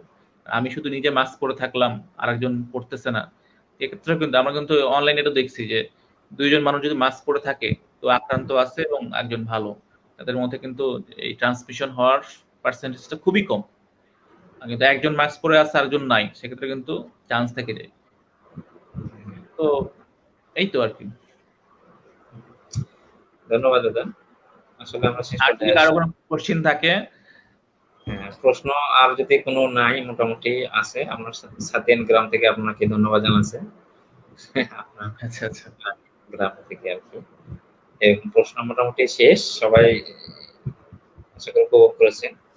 মূল বিষয়টা আমি বুঝতে পারলাম যে মনোবলটা চাঙ্গা রাখতে হবে সবসময়, আতঙ্কিত না হয়ে নিজের স্বাস্থ্য সচেতন থাকতে হবে, স্বাস্থ্যবিধি যেগুলো আছে সেগুলো পালন করতে হবে। তাহলে আশা করি আমরা এই মহামারীটা মোকাবেলা করতে পারবো। আরেকটা বিষয় যোগ করতে চাই, সেটা হচ্ছে যে আমরা শারীরিক এখন যেহেতু বাইরে ওভাবে বের হওয়া হচ্ছে না, আমরা একটু ব্যায়ামটা কন্টিনিউ করতে হবে। এটলিস্ট দিনে ৩০ মিনিট, যেটা বলে সপ্তাহে ১৫০ মিনিট। যে আমরা যদি শারীরিক যে মানে ব্যায়ামটা যদি করতে পারি, হ্যাঁ? এটা কিন্তু খুবই দরকার। বিশেষ করে ব্লাড সার্কুলেশনের জন্য, মাসল বিভিন্ন জয়েন্টের এগুলো যেমন ফ্লেক্সিবিলিটির জন্য এটা কিন্তু দরকার। যে সারা শরীরে মানে মানুষ যে মারা যাচ্ছে কি কারণে? যে একটা হচ্ছে অন্যতম কারণ নিউমোনিয়া হচ্ছে, ফুসফুসের জটিলতা হচ্ছে, যে অক্সিজেন পিক আপ করতে তখন পারতেছে না। আরেকটা হচ্ছে যে মানুষের যে রক্তনালী আছে হার্টে বা হচ্ছে ব্রেনে, এটা কিন্তু ব্লক হয়ে যাচ্ছে, রক্ত জমা বেঁধে যাচ্ছে। হ্যাঁ, এগুলো আমরা যদি ব্যায়ামটা করতে পারি ঠিক মতো, তাহলে কিন্তু এই রক্তনালী প্রসারণ হবে, সুন্দর ব্লাড সার্কুলেশন ঠিক থাকবে। এই জন্য এটা কিন্তু খুব ইম্পর্টেন্ট যে খাওয়া দাওয়া যেমন করবো ঠিক মতো, সেরকম পাশে একটু ব্যায়ামটাও একটু করতে হবে আমাদের। আর একটা হচ্ছে যে বাসায় যেহেতু আবদ্ধ থাকতেছি, আমরা কিন্তু অভ্যস্ত না, আমরা সবাই সামাজিক জীব, সবাই বাইরে বের হই, কাজের প্রয়োজনে হোক, আড্ডা দিতে হোক, বন্ধু, এটা কিন্তু আমাদের অভ্যাস ছিল। হঠাৎ করে একটা স্থবির হয়ে গেছে পৃথিবী, আমরা কিন্তু অনেকেই কোপ খাওয়াইতে পারতেছিলাম না। এখন ৩ মাস ধরে আবদ্ধ হয়ে যে অনেকের কিন্তু মেন্টাল স্ট্রেস হচ্ছে। অনেক ফোন পাচ্ছি যে এরকম তাদের বুক ধড়ফড় করতেছে, বুকে চাপ লাগতেছে, এরকম একটা, রাতে ঠিকমতো ঘুম হচ্ছে না। সেক্ষেত্রে যে রিল্যাক্সেশনটা খুব দরকার। সেক্ষেত্রে বাসায় যারা আছে ফ্যামিলি মেম্বার, তাদের সাথে কথা বলতে হবে, মানে মজা মজা করতে হবে, বই পড়তে হবে, গান শুনতে হবে। এই ধরনের মানে আলাদা অ্যাক্টিভিটিস যেগুলো হচ্ছে আমার মানে এই যে স্ট্রেস, করোনা ভাইরাস অনেক কিন্তু ভয় পাচ্ছে। কি হবে সামনে, মানুষ এত মারা যাচ্ছে, আক্রান্ত হচ্ছে, আমার হলে না জানি কি হবে। এটা থেকে বের হয়ে আসতে হবে। এই স্ট্রেসটা কিন্তু খারাপ জিনিস। এটা এটা অনেককেই বিভিন্ন ধরনের সিচুয়েশনে ফেলে দিচ্ছে। এই যে ঘুম হচ্ছে না রেগুলার, এটা কিন্তু আস্তে আস্তে একটা মানুষের মানে একটা শারীরিক সমস্যায় পরিণত হয়ে যাচ্ছে। যে ঘুম হচ্ছে না, একটা স্ট্রেস পড়তেছে, প্রেশার বেড়ে যাচ্ছে। তো আমাদের উচিত হবে যে আমরা অবশ্যই নিজেরা ফ্যামিলি মেম্বার হোক, ফ্রেন্ডস হোক, কথা বলবো, শেয়ার করব, যেন আমরা মেন্টালি ফ্রি থাকতে পারি, রিল্যাক্স থাকতে পারি, বাসার মধ্যে থেকেই যেন একটু একটু মজা করতে পারি। হ্যাঁ, এটা এটা কিন্তু খুব ইম্পর্টেন্ট একটা ফ্যাক্টর। ডব্লিউএইচও থেকে বলতেছে যে মেন্টাল যে স্ট্রেস, এটা কিন্তু রিলিফ করতে হবে সবার জন্যই এটা। ধন্যবাদ দাদা। লাস্ট মদত ভাইয়ের কাছ থেকে একটু শুনবো, সবার কাছে, সবার উদ্দেশ্যে কিছু বলেন। আমরা শেষ পর্যায়ে অনেক সময় চলে হয়ে গেছে, প্রায় 1.5 ঘন্টা। হ্যাঁ, আমরা শেষ করবো। মদত ভাই একটু জাস্ট প্রথমেই লাস্ট। দেলোয়ার হোসেন সন্ধিকে ধন্যবাদ জানাচ্ছি যে একটা সুন্দর একটা অনুষ্ঠান আয়োজন করার জন্য। আর উত্তরবঙ্গ শিক্ষা পরিবারের প্রতি রয়েছে অনেক অনেক ভালোবাসা এবং শুভকামনা। যখন প্রথম আমাকে সন্ধি বললো যে মধুদ ভাই এরকম একটা করতে চাচ্ছি, তো উত্তরবঙ্গ শিক্ষা পরিবার এখানে যেহেতু একটা শিক্ষা চর্চা হয়, চিন্তা করলাম হ্যাঁ ঠিক আছে, এরকম একটা প্ল্যাটফর্মে আমি আমার কথাবার্তা বলি, যাতে তারা নিজেরা শিখবে এবং অন্যকে এটা শেখাবে, যেটা আমাদের দিবাকর দাদা বললেন যে নিজেরা জানো এবং অন্যকে শেয়ার করো এবং প্রপার ওয়েতে শেয়ার করো। শেয়ারটা যেন এমন হয় না যে নিজে শুনলাম এটাকে টার্ন করে নিয়ে গিয়ে একটা বললাম যে রানী কালো ছেলে হয়েছে শুনেছি, পরে বললাম রানী কাক ছেলে হয়েছে। তো ব্যাপারটা আমাদের এইখানে দ্বারা যেটা বাঙালিদের ক্ষেত্রে শুনি হ্যাঁ, একটা বলি আর একটু রস কস মিশিয়ে, হ্যাঁ, তো এটা যেন না হয়, এক্সাক্ট তথ্যটাই যায়, যে আমরা যেন প্রপার ওয়েতে আমাদের ফুড হ্যাবিট, এক্সারসাইজ এবং যেগুলো আমরা অ্যাজ ইউজুয়াল মেডিসিন নিচ্ছি, এটা যেন না হয়, ডক্টর স্ট্রিক্টলি পরামর্শ ছাড়া যেন না করি। আর সবচেয়ে বড় কথা এই যে এসেছে যে করোনা হইলে মনোবল ভেঙে পড়া যাবে না, মনোবল ঠিক রাখতে হবে, সাহস রাখতে হবে। আর সবচেয়ে বড় বিষয় হচ্ছে মানুষের পাশে থাকতে হবে, দূরে সরে গেলে হবে না। এটাই আমার পক্ষ থেকে মেসেজ। এবং আশা করি আমি অলরেডি আমার ফেসবুকে অবশ্য আমার 3 পর্বে ধারাবাহিকভাবে আমার অভিজ্ঞতাগুলো লিখেছি। তো সেখানেও আমার কথাগুলো বলতে পারবেন, এখানে আমি যা আমার যা গুলো বললাম। আহ তো এইখানে এইটুকুই। আর আর বেশি কিছু বলার নেই। আপনার সবাই ভালো থাকবেন, সুস্থ থাকবেন এবং কারো করোনা না হোক, সবাই সঠিকভাবে স্বাস্থ্যবিধি মেনে চলুক, সরকারকে সাহায্য করুক, প্রশাসনকে সাহায্য করুক, নিজে সচেতন হই, তাহলে আমরা পারবো আমাদের দেশকে করোনা মুক্ত করতে, ইনশাল্লাহ। ইনশাআল্লাহ। ধন্যবাদ। আপনাদেরকে অনেক ধন্যবাদ জানাচ্ছি যে আপনাদের অনেক ব্যস্ত থাকেন, বিশেষ করে ব্যাংক থেকে আসছেন। আবার দিবাকর দা ডাক্তার মানুষ, ব্যস্ত থাকে। এই ব্যস্ততার মধ্যেও আমার তাকে একদম বিনা দ্বিধায় আপনারা রাজি হয়েছেন, এই জন্য আপনাদেরকে অনেক ধন্যবাদ জানাচ্ছি এবং আমার অন্তঃস্থল থেকে, আমার পক্ষ থেকে এবং উত্তরবঙ্গ শিক্ষা পরিবারের পক্ষ থেকে কৃতজ্ঞতা প্রকাশ করছি। আশা করি সবসময় আমাদের সাথে থাকবেন। আর আমিও উত্তরবঙ্গ শিক্ষা পরিবারকে অনেক ধন্যবাদ জানাই এবং সেই গ্রুপের অ্যাডমিন আমার বন্ধু দেলোয়ার জাহান সন্ধিকে ধন্যবাদ জানাচ্ছি যে আজকে এই অনুষ্ঠানে যারা যুক্ত আছে। আমার এই এক্সপিরিয়েন্স শেয়ারের মাধ্যমে যদি কারো একটু হলেও উপকৃত হয় কেউ, তাই আমার সার্থকতা হবে। আসলে আমরা চেষ্টা করব যে এই ইনফরমেশন গুলো নিজের জীবনে কাজে লাগানোর জন্য, এবং অবশ্যই আশেপাশে যারা আছে তাদেরকেও শেয়ার করব এবং সবাই উত্তরবঙ্গ শিক্ষা পরিবারের কাছে থাকবে, এটাই আশাবাদ ব্যক্ত করছি। তো ধন্যবাদ সবাইকে। সবাই আমার জন্য আশীর্বাদ করবেন যেন সুস্থ থাকতে পারি, আমার পরিবার সুস্থ থাকতে পারে এবং মানুষের জন্য কাজ করে যেতে পারি। সবাই সবার জন্য আমরা দোয়া করি। আর সবাই ভালো থাকুন, সুস্থ থাকুন। আমরা লাইভটা এখানে শেষ করছি। আর আপনাদেরকে আবারও ধন্যবাদ জানাচ্ছি দিবাকর দা এবং মওদুদ ভাইকে। সবাই ভালো থাকুন। আসসালামু আলাইকুম। আল্লাহ হাফেজ। আসসালামু আলাইকুম। আল্লাহ হাফেজ। সবাইকে শুভরাত্রি।